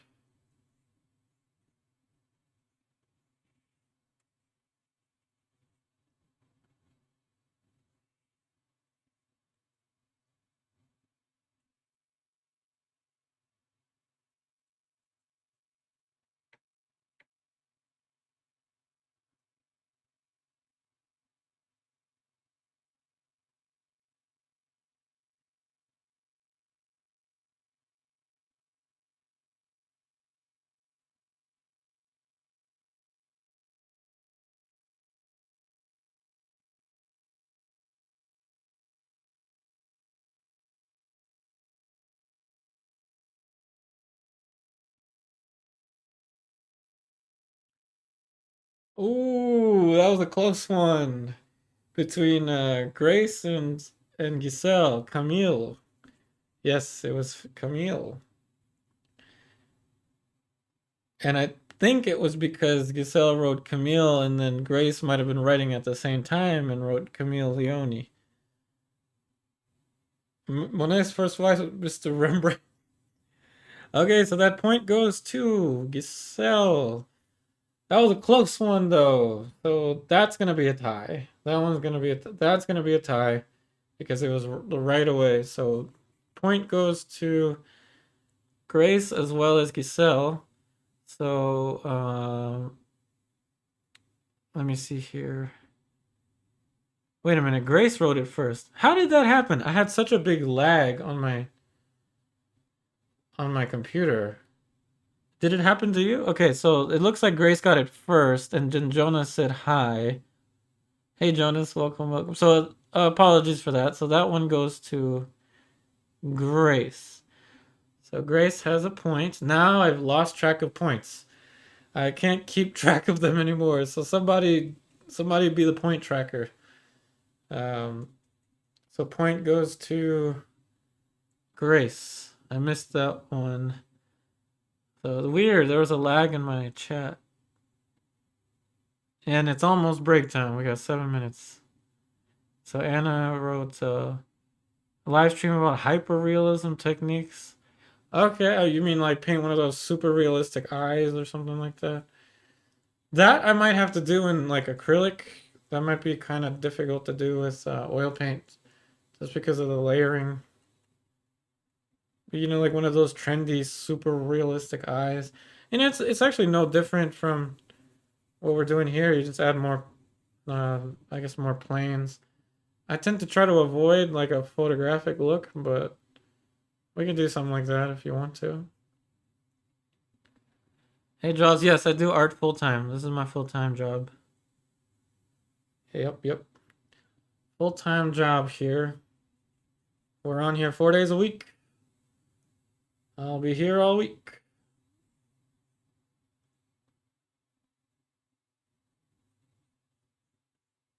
That was almost a tie between Grace and Giselle, but the point went to Grace. Good night, Mark. Good night, Mark L. I thought Mark Watson would be all about this. Where's Mark Watson? All right, so next trivia question. We got 5 minutes till the break. Next trivia question here. Let's see.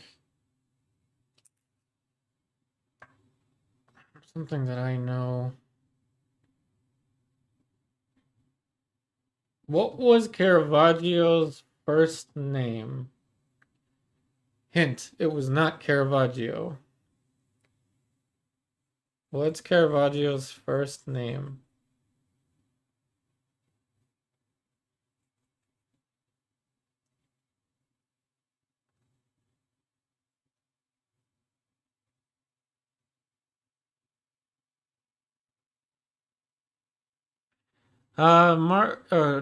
Jaws. No, I don't have to print. I mean, I will do some prints eventually to sell, but no, I don't have to print. I make my living mostly through YouTube with my live streams and all my other videos from the past. But I want to do one with more figure stuff, maybe during the day or something. But with a different platform. Other than YouTube, I'll incorporate another one.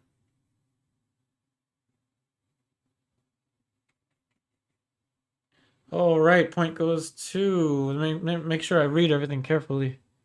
All right, so point goes to Grace Michelangelo. Yeah, there you go. That's his first name, Michelangelo Maresi da Caravaggio.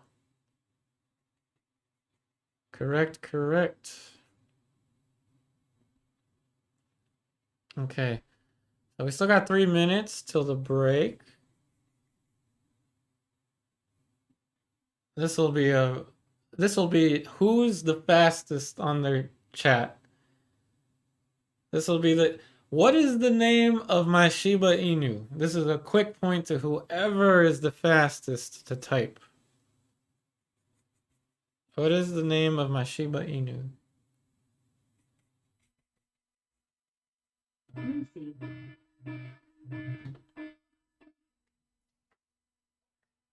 He already ate and went out. I'll be out in a second. Yeah, okay, I'll be there. Okay, so Hansel Dog gets it. Oh, that was a close one. Hey Grace. Oh good, I'm glad this is your favorite. Hold on, I gotta go open the door. I'll be right back.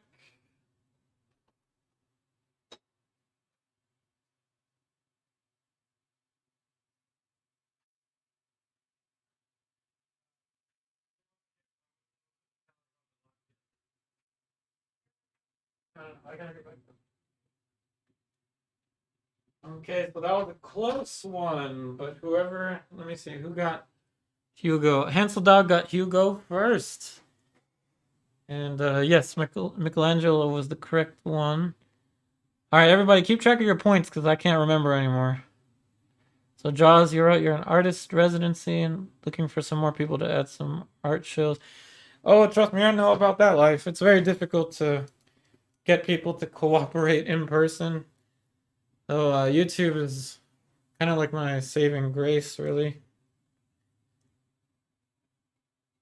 And yeah, I'm gonna go like maybe a minute over or 2 minutes over the hour before we take a break, just because I had to go open the door. Oh, there was a commercial. Oh yeah, so if there's a commercial, that's gonna get you.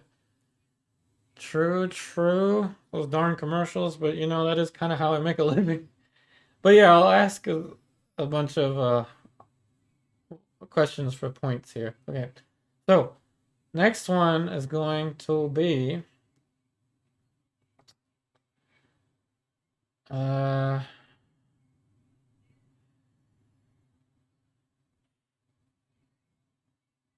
hmm, where was John Singer Sargent born? Where was John Singer Sargent born? That is the next trivia question.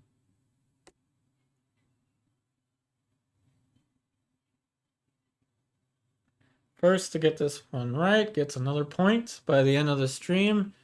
Everybody tally up your points. Just a fun little game we're playing here as we do the subtleties.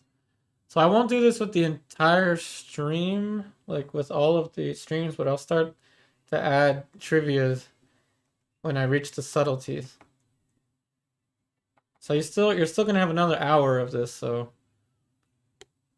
don't worry if you're behind on points. It's also like a fun way to like have more art history education in here.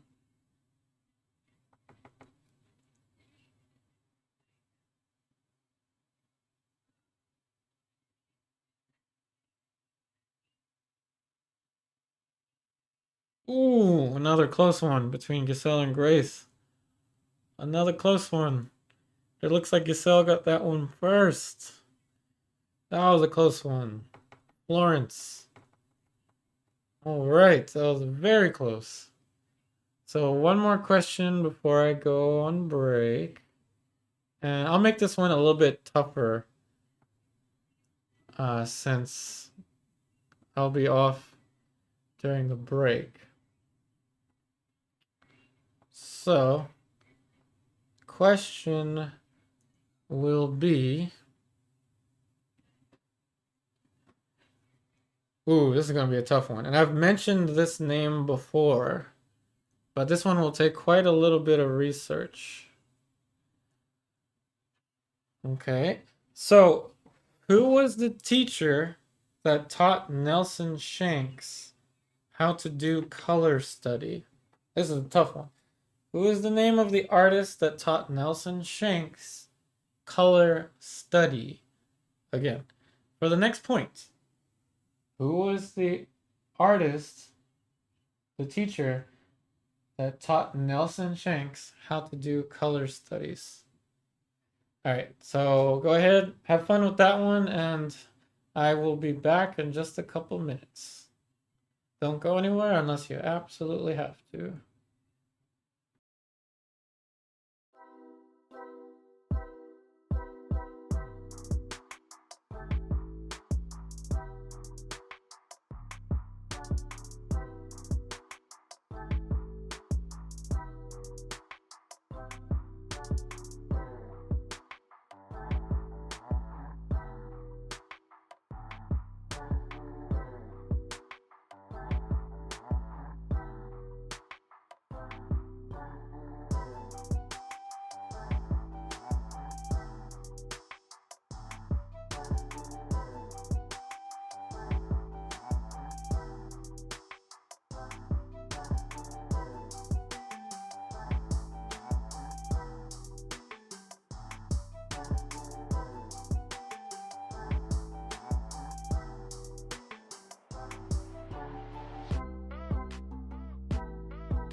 And I have returned, and Giselle, you are correct. Threw a lot of names out there, but you're correct. Henry Henchy, aka Henchy, was the teacher of Nelson Shanks. He taught Nelson Shanks color study, which is a very different way of viewing color in a painting, and it is the method that I was introduced in the painting when I was like 18, 17, 18. I don't remember how old I was anymore, but yeah, you do outdoor still life. You paint the color of the light in relation to the color of the shadow. Every plane change is a color change, yada yada. Um, it's a very unique approach to studying color that was developed by the Impressionists. So, Impressionism really doesn't have much to do with how loose a painting is. A painting could be extremely realistic, but still be considered impressionist by the definition of painting with color as opposed to only painting with value. But yes, it was Henry Henchy. Everybody ready for your next trivia question? Okay, so this one is going to require less Googling. Not as difficult to Google. The question is, where is Studio Incaminati located? Where is And you can just say the city. The school that I went to, called Studio Incominati, that was founded by Nelson Shanks.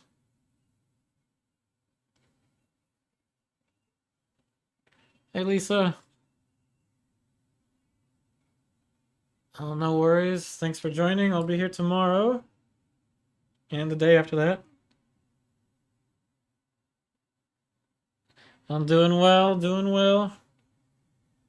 I'm happy to have my studio back, and we renewed our lease, thankfully, so I will be here for another year. And who knows, maybe after that we'll get a bigger studio. So a year of these 4 days a week streams. And with Patreon, I actually want to implement a figurative stuff in addition to the online class playlists.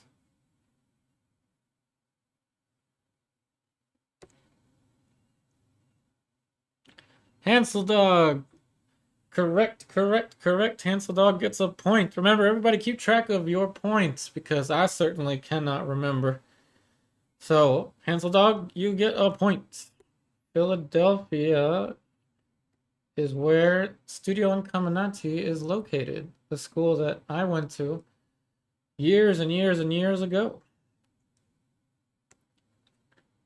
Hey, everyone, ready for your next trivia question? And this one, you can actually, the answer to this, you can pull up in the description box of this video. What is the name of this brush? Gray looking ferrule, but it's actually copper. It looks gray in the light, but it's copper. Orange with a copper ferrule. What is the name of this brush that I use? Thanks, Lisa. Yeah, I'm really happy about that. Really happy about that. What is the name of the brush that I'm using right now?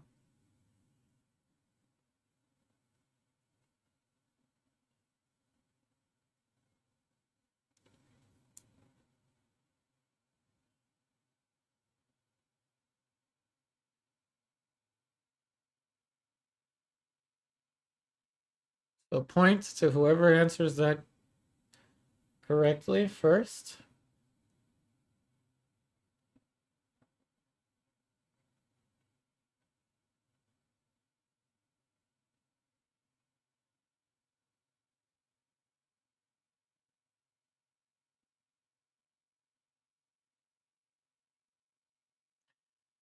Ooh, close one. Peace, Rose, close one. Silverbrush. This is a Silverbrush. That is what it is called. Silverbrush Grand Prix, to be exact.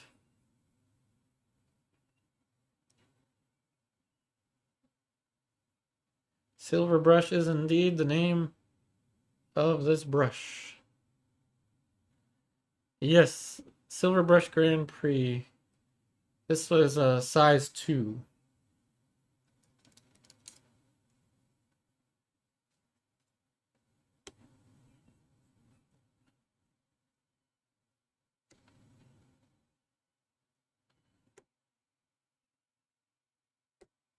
Now, the next question will be,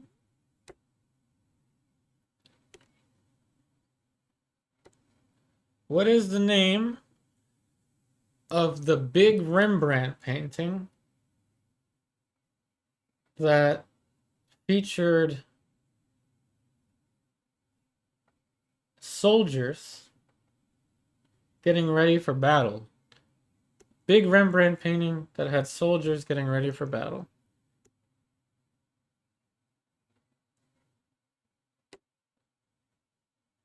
It's also a commission that did not go well for Rembrandt, unfortunately.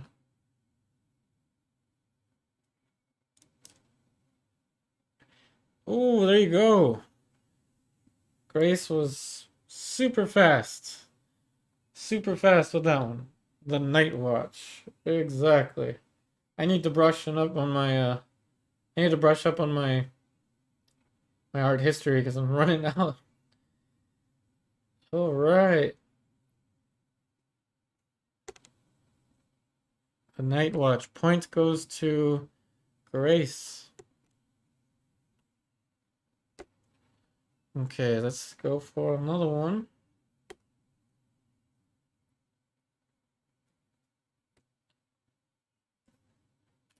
How many kids did Vermeer have? This could go either way because I actually don't know the answer. So, whoever gets this answer first, anyone has a chance to take that point if the answer is indeed incorrect.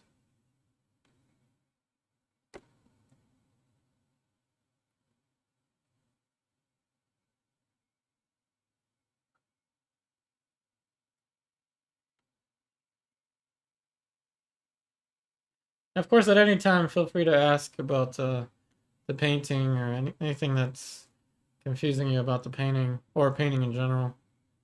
I just thought this would be fun during the subtleties because, well, not a lot of talking happens during this stage.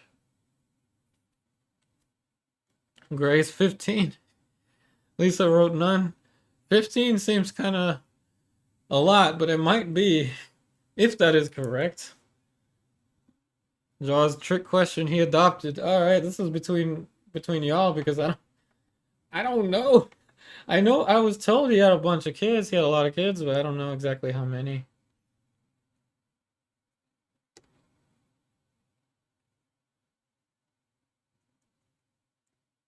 I think it was 7, but I'm not sure.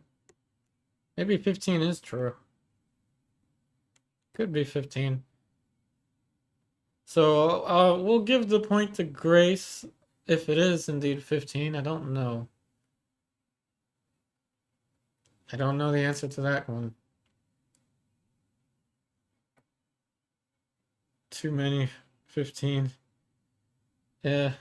Well, if that is true, let me know. If it's incorrect, let me know.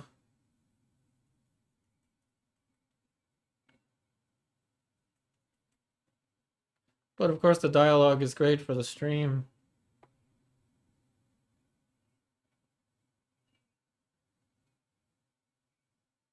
Okay. So we'll move on to the next one.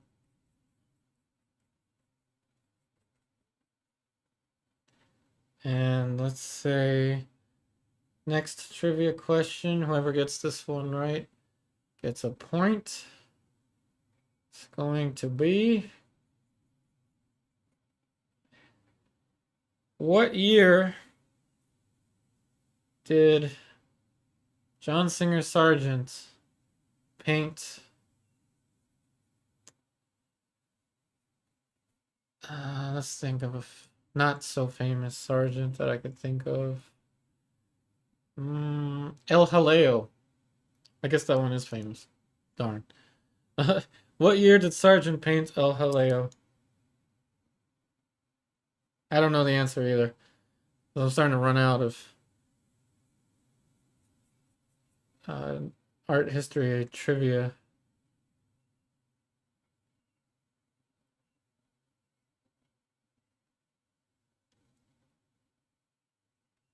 And of course, I don't know the answer, so the first will be the first. Hey, thanks for the art question. How can I varnish oil painting after 5 days? Gamvar. Gamvar. As long as the painting is touch dry. So Gamvar. I have it over here. Gamvar. I have the gloss, but you can get the matte one if you want. I appreciate the art question. Thank you, thank you. So Craftomatic, you only have 2 photos of someone. Change the proportions, the angle of the face from a different pose. So what I would I've done this before. So what I would suggest is to draw from memory first. any pose that you're interested in or have somebody in that pose, and then do several portrait drawings of the model's face that you're going to draw, and then try to draw their faces in profile, whatever you think their faces would look like in profile. Then use that information to put them together. So Grace, it was 15. 4 didn't live to be registered. 10 unknown from, ooh. 4 died in childhood. Wow. That was rough. El Haleo, 1882. Point goes to Grace, if that is correct. I don't know the answer myself.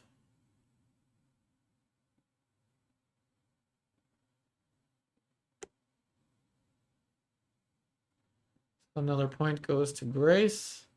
Seems like it might be a close competition here. Let's see. Another question.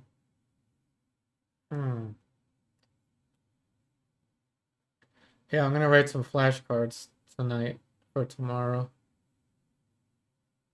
Next question.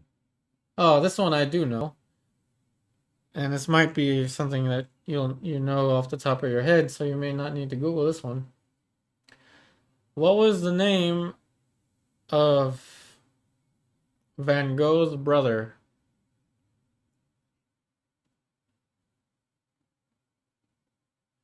What was the name of Van Gogh's brother?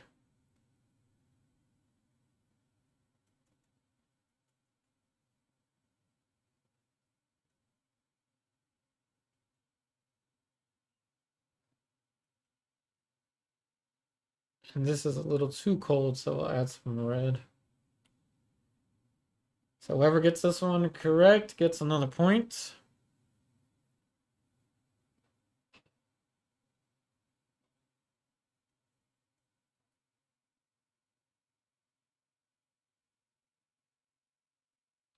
So some fun art history trivia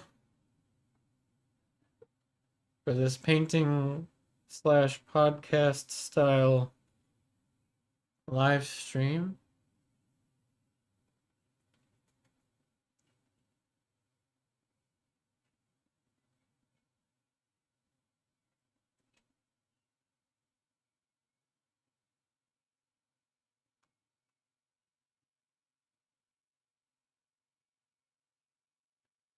Okay, goes to Grace. Theo. Theo is the name of Van Gogh's brother.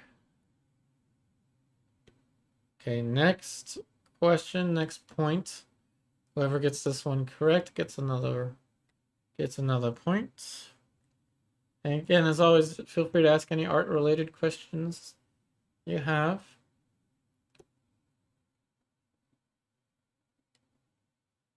Next one will be to... Should it be Impressionist?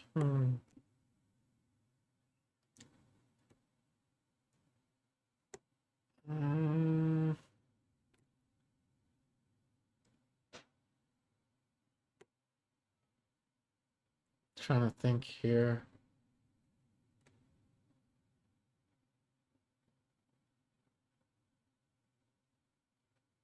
Let's see. Yeah, so whose name in the art history was close to Monet but differed by one letter? Which artist's name was very close to Monet but differed by one letter?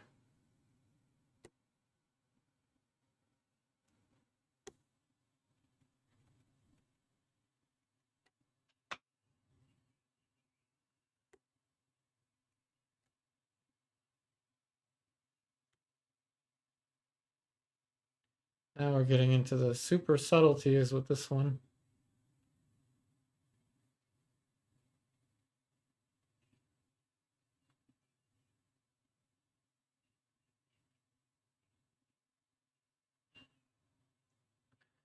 Oh, that was a close one between the three. Four of you. Jonah gets a point. Point to Jonah. Manet.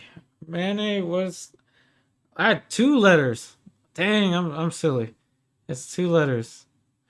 Anyway, my spelling's not the greatest, but yes, it sounds really close to Monet.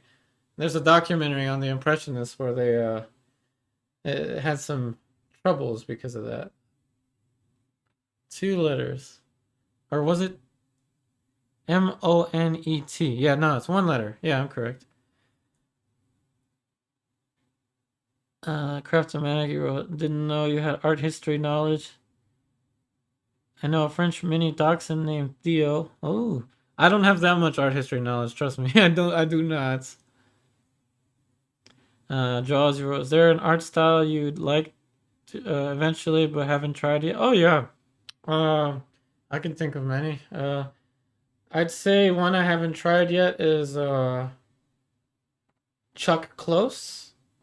I like Chuck Close. How he did the realist paintings, but he put stuff like in the, like little pictures within the planes. Chuck Close would be a good one. Okay, let's come up with another one. Okay, so what was the name of the artist that painted a series called Theory thinks I'm talking to her. The Peaceable Kingdom. Who painted The Peaceable Kingdom?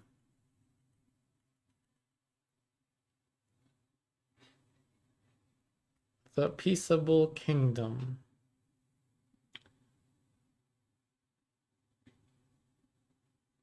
Let's see. So Jaws, you wrote. Let's see.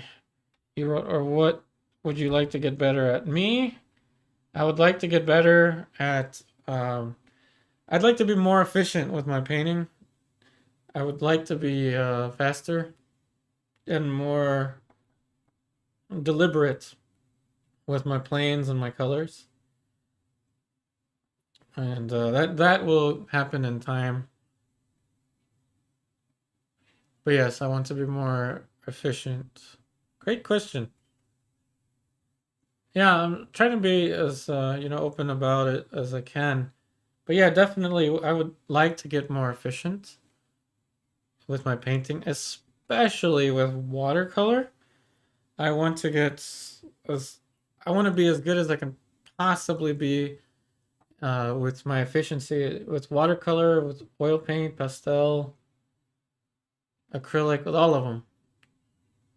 I feel like I need more uh, consistency, more speed, accuracy.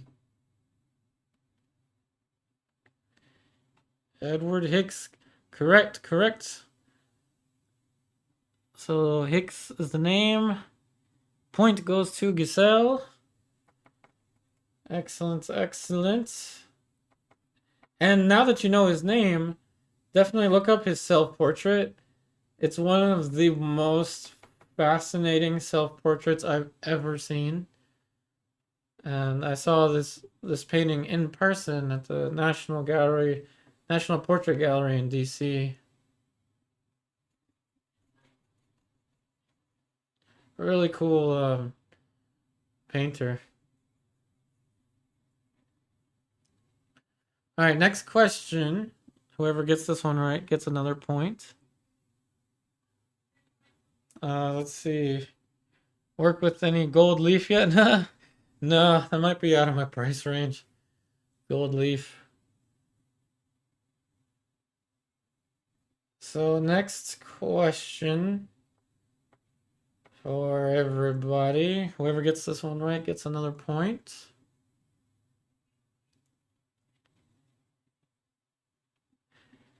And that will be, let's see. What was the name of the man that Caravaggio allegedly killed in a duel?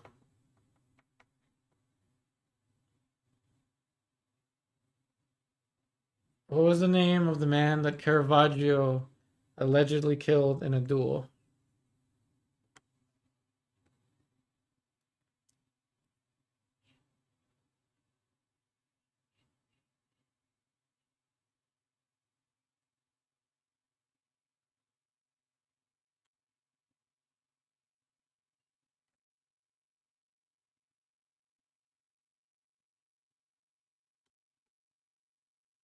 Whoever gets this one first gets another point. Lisa said no idea. Close, but nope, that wasn't the name.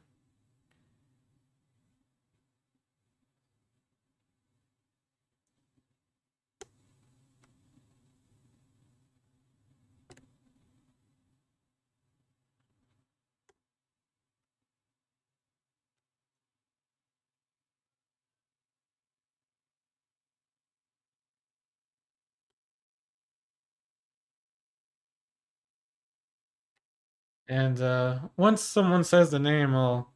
There we go. I think it's Mauricio Tomasoni. Oh, Ranuccio Tomasoni. So was that a typo, Gray? Thomas. So I know what you meant. Tomasoni.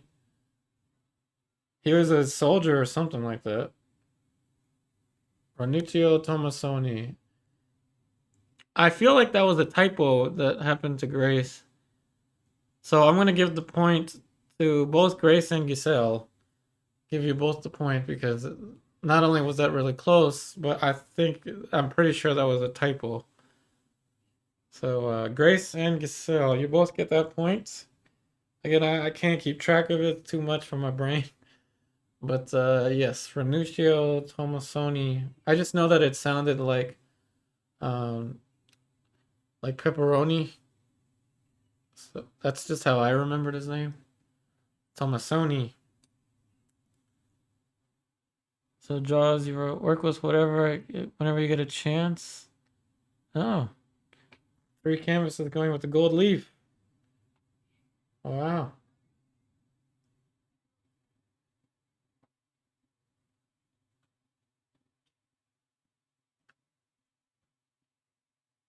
Okay.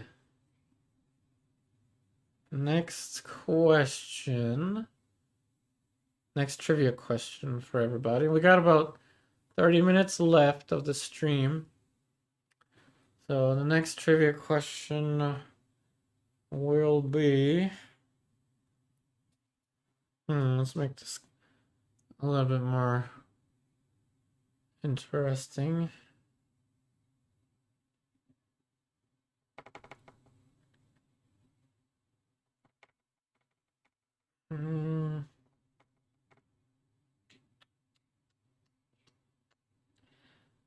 What was the name of the painter that threw his paints onto his canvas?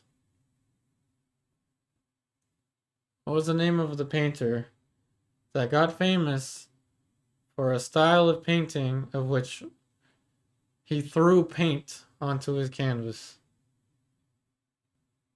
Of course, this would be a modernist painter.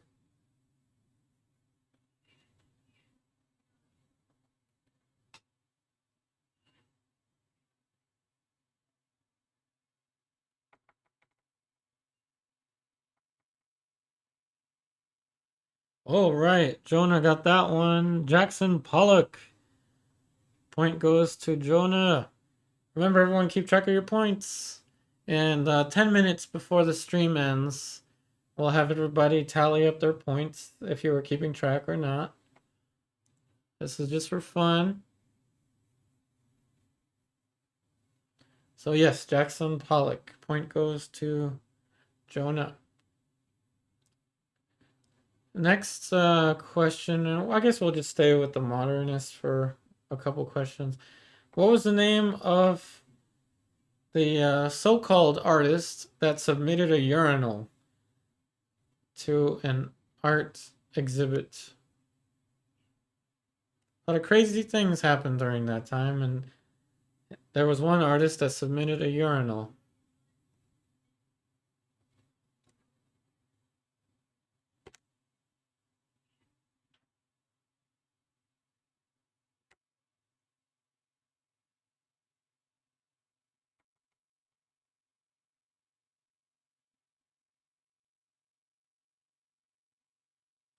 Dang, Mark Watson would have had a blast with this trivia.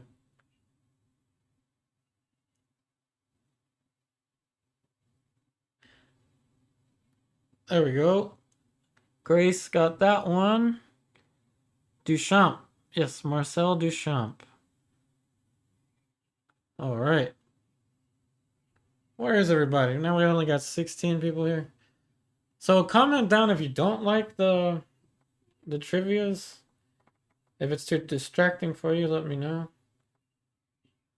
I don't want to take anything away from your experience. All right, so next one will be what injury? No, not what injury. How did Frida Kahlo get injured? How did Frida Kahlo get injured? The injury was such that she would make several paintings, kind of reminiscing, not reminiscing, but several paintings were inspired by this horrific event. What horrific injury happened to Frida Kahlo? Ooh, very close one, very close one. Grace and Jonah, very close. So yes, it was a car accident, but to be more specific, yes, it was an accident in a train. So we'll give you both the point. So Jonah and Grace get the point. So that point is given to both Grace and Jonah. It was a train accident. She was impaled in an accident. And I think subsequently she was not able to have children after that accident. Horrific accident. And with the technology that they had back in those days, it must have been even worse. So, no worries, Giselle. It was about Frida Kahlo, how she was injured.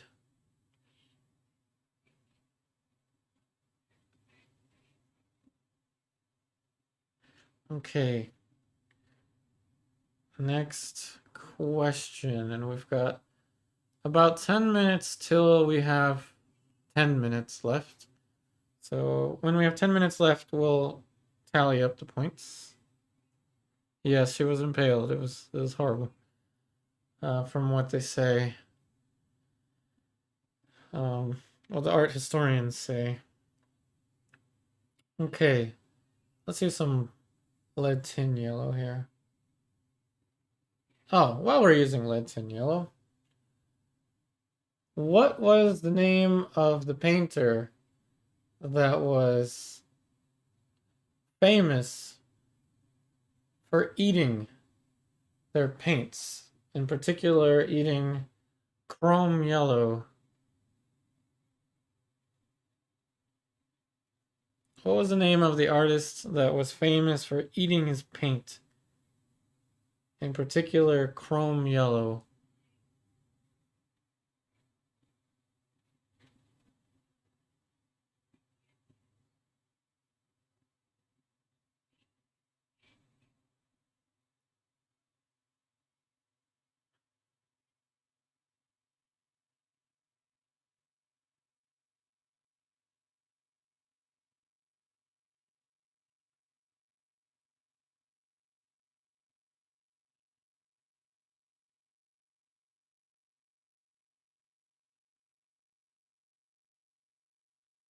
Oh, there we go. Close, close.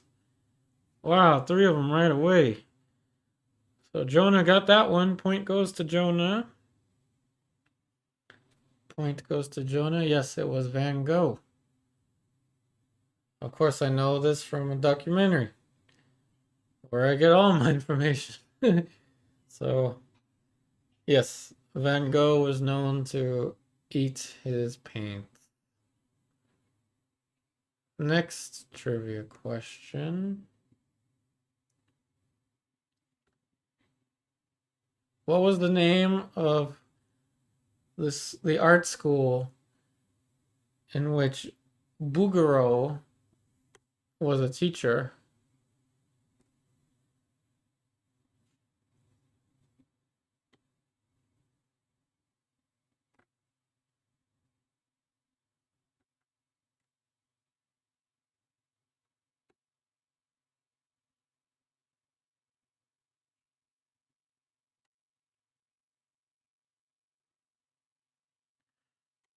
What was the name of the art school of which Bugaro was a teacher? And from the documentary that I got this from, apparently he was also one of the first artists that made it so that a female could attend the school, so that women could attend this particular school. So Bugaro made it so that they would accept a first female student.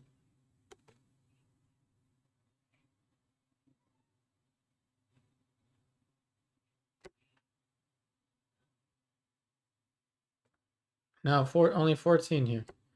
Whoops. Yeah, let me know if you don't like these trivias.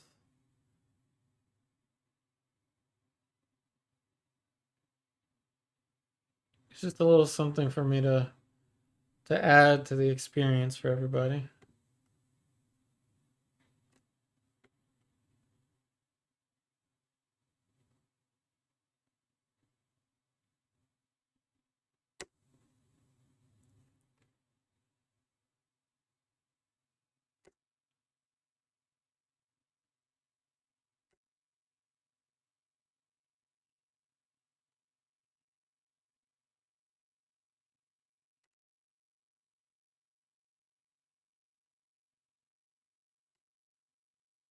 Okay, so point goes to Grace.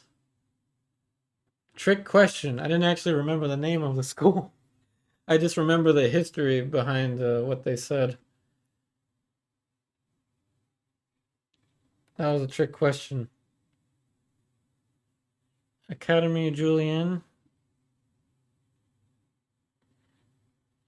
No problem, Jaws. I'll be back tomorrow, of course. Thanks for joining.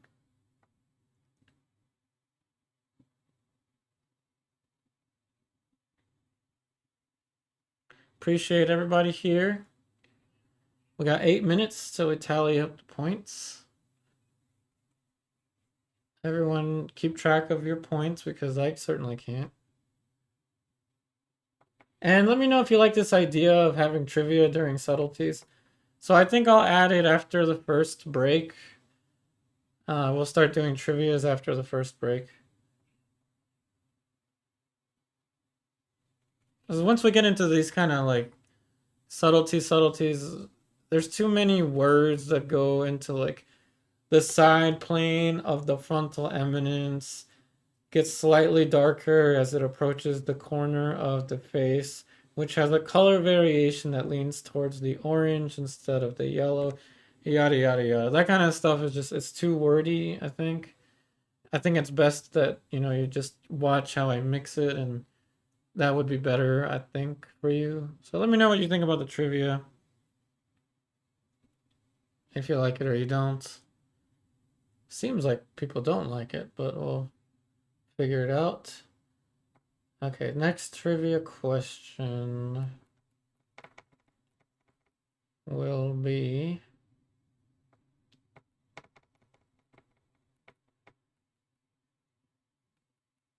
let's see, nothing too vague.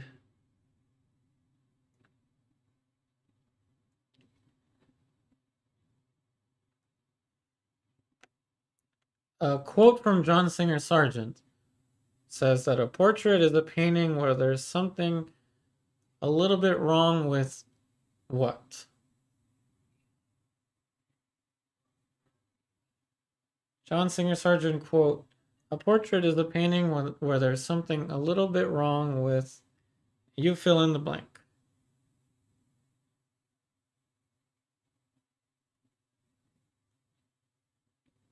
I'm glad you like it, Grace. EOK33322, you like the trivia? Awesome. I said planes 7 times. Close one, Jonah. Close one. Close one. Close one. EOK 322. Yes, the mouth. John Singer Sargent quote: "A portrait is a painting in which there's something a little bit wrong with the mouth." Correct. Correct. Correct. Correct. But yes, there's always something wrong with the likeness as well. I would agree. All right. I'm glad that you're liking the trivia. Seems a lot of people left. I hope it's not because of the trivia. I mean, this is a long stream, but um, okay. Here's another fun question, and I don't think you can Google this one, so you may have to guess. What year was I born? What year was Yupare born? Hopefully nobody says 16 something.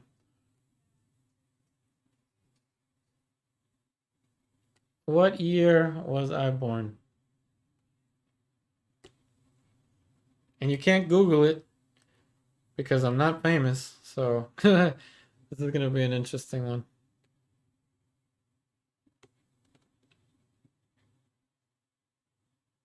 I know the answer to this one.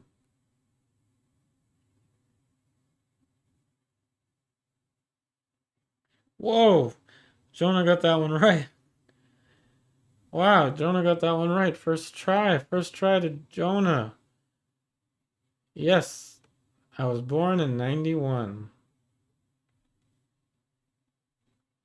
I know, right?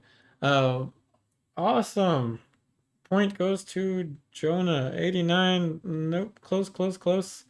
84. Very close. 92. Very close. 91. That is the year I was born.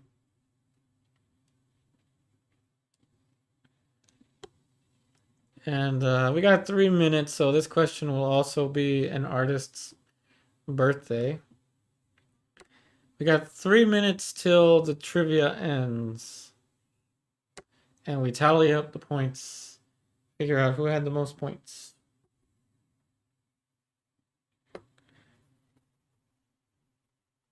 What year was Caravaggio born? And this will be maybe not the last, but the second to the last. I actually don't know the answer. I can ask Siri though.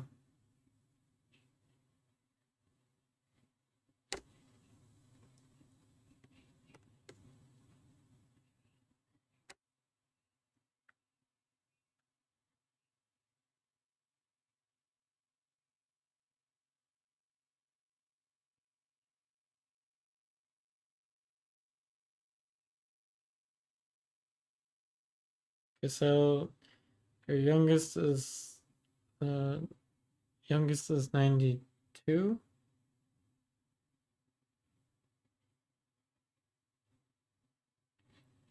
Cool, cool. Very close to me.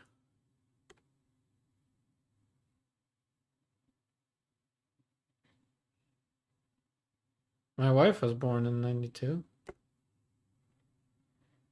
Okay, Craftomatic says 1649. I think he was born before that.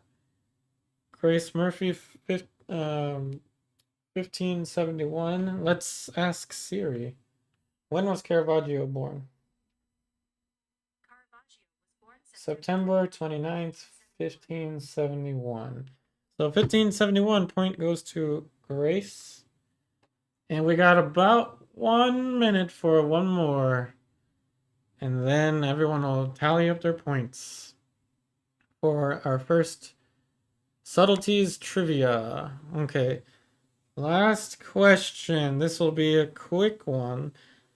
I am not originally from Virginia. Where am I originally from? What state am I originally from? Again, something that you can't Google because I'm not famous. What state am I originally from?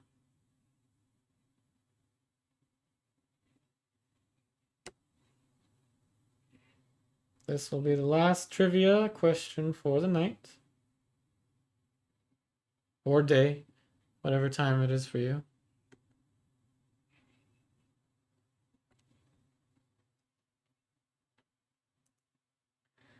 All right, that was close. Very close, close. Between Lisa, Grace, and Hansel Dog. Very close. Maryland is correct. That point goes to... Oh, you retracted it. You retracted it. Why did you retract it? I think you... Oh, now I'm confused. Didn't you write Maryland first? I'm so confused. I think it was Giselle, but if not, then that means Hansel Dog gets the point. If Giselle retracted it. I don't know how that works, actually. But yes, Maryland is where I am originally from. I am not originally from Virginia.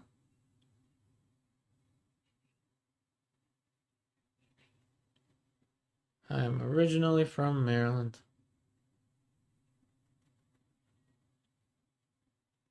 So, hey Giselle, nope, not from South America. So, Giselle, did you retract Maryland or what happened there? I thought that you wrote Maryland. As if that's the case, then you get the point if you wrote Maryland. If not, it goes to Hansel Dog. So now you can tally up your points, everyone. Everyone that was participating. You can tally up your points.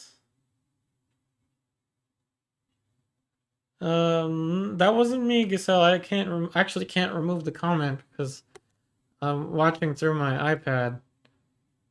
So I can't actually retract any comments. Remember there was something weird with my chat? I never fixed it. I was just using my iPad the whole time.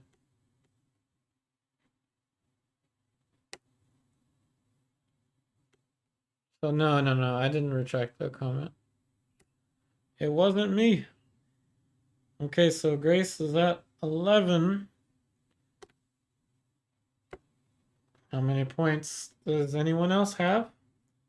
I think Giselle had a bunch of points too. How many points does Giselle have?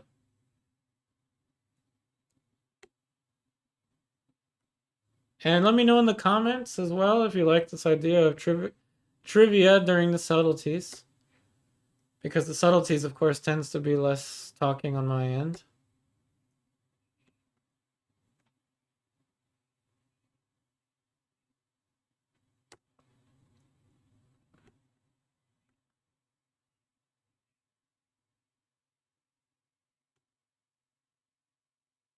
And who else got a bunch of... Jonah got some points too. But I understand if it's too much to keep track of as well. Just kind of fun. And I'll start making some flashcards. It'll help me learn more art history information as well. Hansel Dog got 3. Giselle didn't keep track. Lisa got 1, maybe 2. You can always play back the video and count as well. Somebody may even play the entire video back and count themselves. Who is the rightful winner?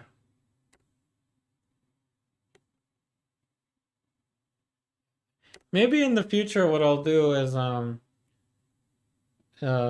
whoever wins maybe mail like I don't know, something like a little card, like a card size print or something. and with a signature. Maybe we could do something like that. That way you'll actually want to keep track of your points. Oh, Giselle, you removed your comment. Oh, okay. You didn't have to. You were right. So that point goes to uh that point goes to Hansel Dog then. Hansel Dog at that point. So yeah, maybe in the future what I'll do is print out some not big ones but like small like card size prints of these paintings and sign the back side of it and put it in the mail for you. I mean, I do have a mailbox right across the street, so it wouldn't be too difficult for me to do. No worries, Hansel Dog. Thanks for joining.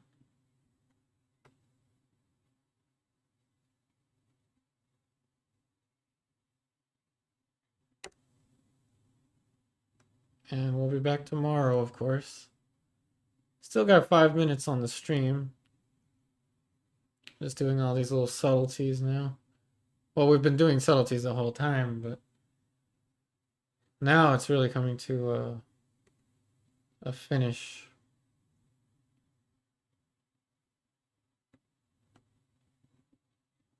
So again, special thank you to John Carr. Thank you for letting me paint your portrait here on YouTube. I'm wondering if you're still watching this. Thanks again. Shout out to John from the Billiard Academy I go to in Alexandria, Virginia.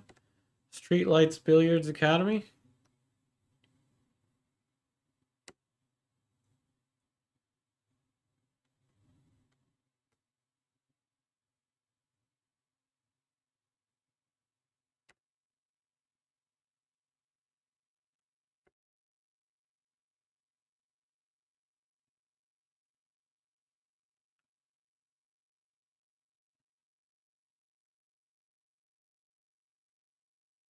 Okay, so it looks like if Grace is the only one that says she got 11, that means Grace is the winner. And in the future, I'll see what I can do. Obviously, I can't give too much stuff away because I don't have too much stuff to begin with, but maybe I can get some little printouts, like kind of like a credit card size or something, so that I can send in the mail.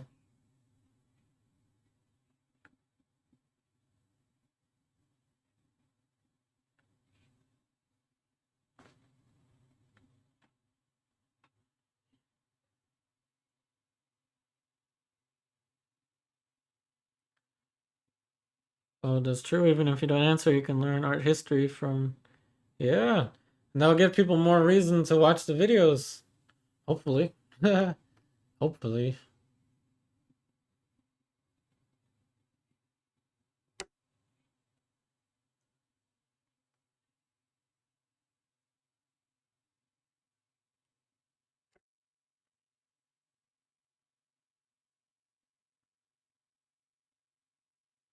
Hopefully everyone enjoyed that.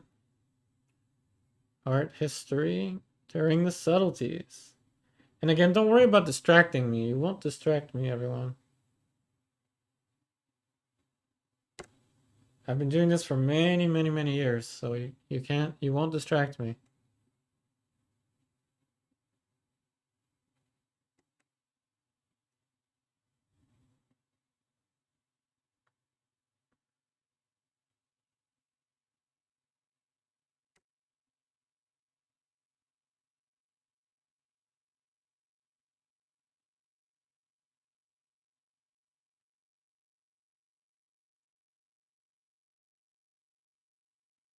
Okay, we got just about 1 minute remaining.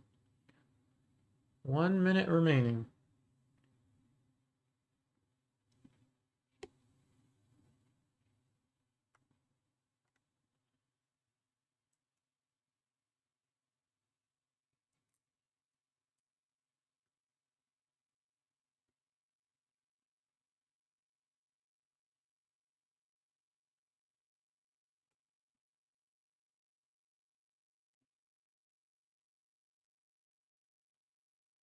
Grace, you didn't expect anything.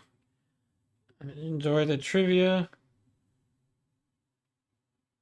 and general art history suited you. Oh, good, good. I'm glad you enjoyed. I'll come up with other stuff to make this fun for everybody. And of course, fun for me. But I can't be the one having all the fun either.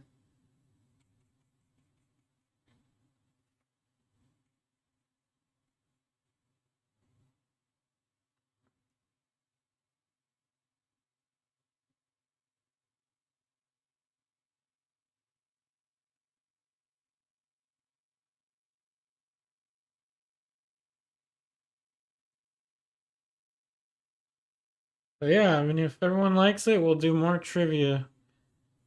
Trivia during the subtleties.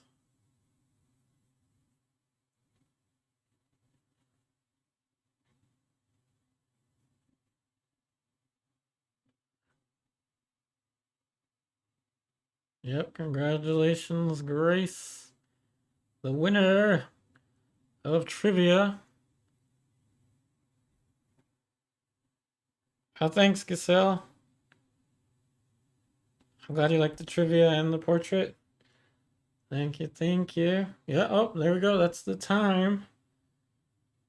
So I'm just gonna sign it, hang out for a little bit, see if there are any last minute questions.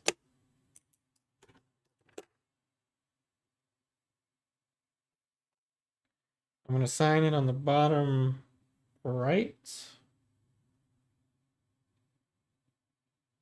Black, alizarin, and I'm gonna thin out the paint with Neo McGilp for the signature.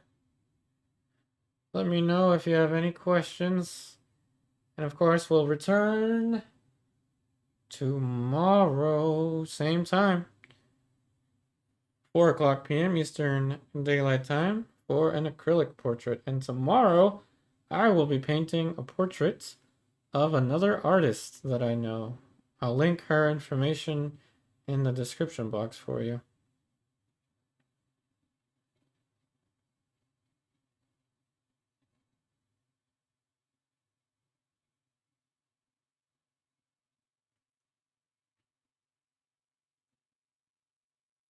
Hey Giselle, is this a commission? uh, actually, yes. It is a commission.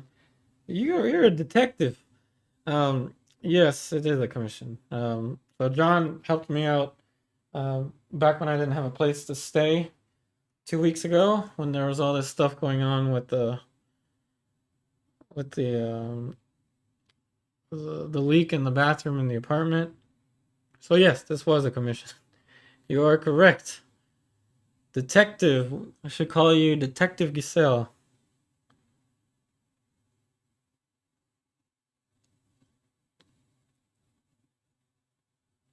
You probably figured it out because of the fact that I'm taking the extra time to sign it.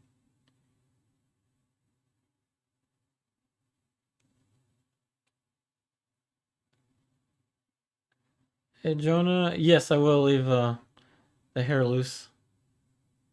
I think. You know what? Good question. Good, good, good. No, I won't leave it like this. Good point. Loose, but not that loose. Good point. Good observation. This is a little better. But yes, Detective Giselle figured that one out. Thank you, Jonah, for pointing that out.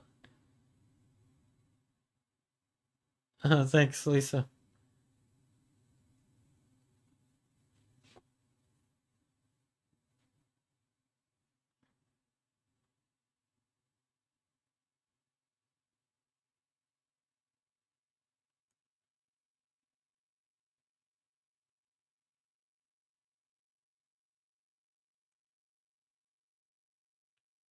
Making sure the signature is not too big. And typically with these, I put a 24 for the year.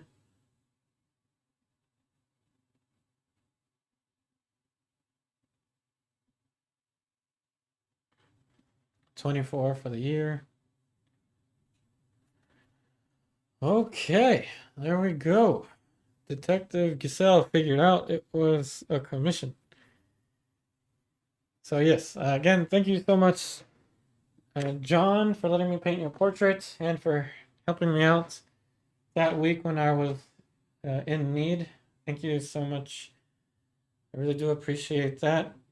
I appreciate everybody for attending the stream today, and those of you watching this as a pre-recorded video.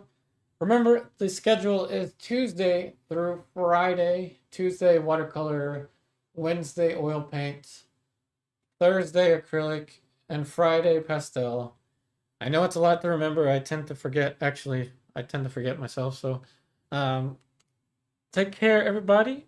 And I will see you tomorrow. Take care. I hope you have a great rest of your day. See you tomorrow.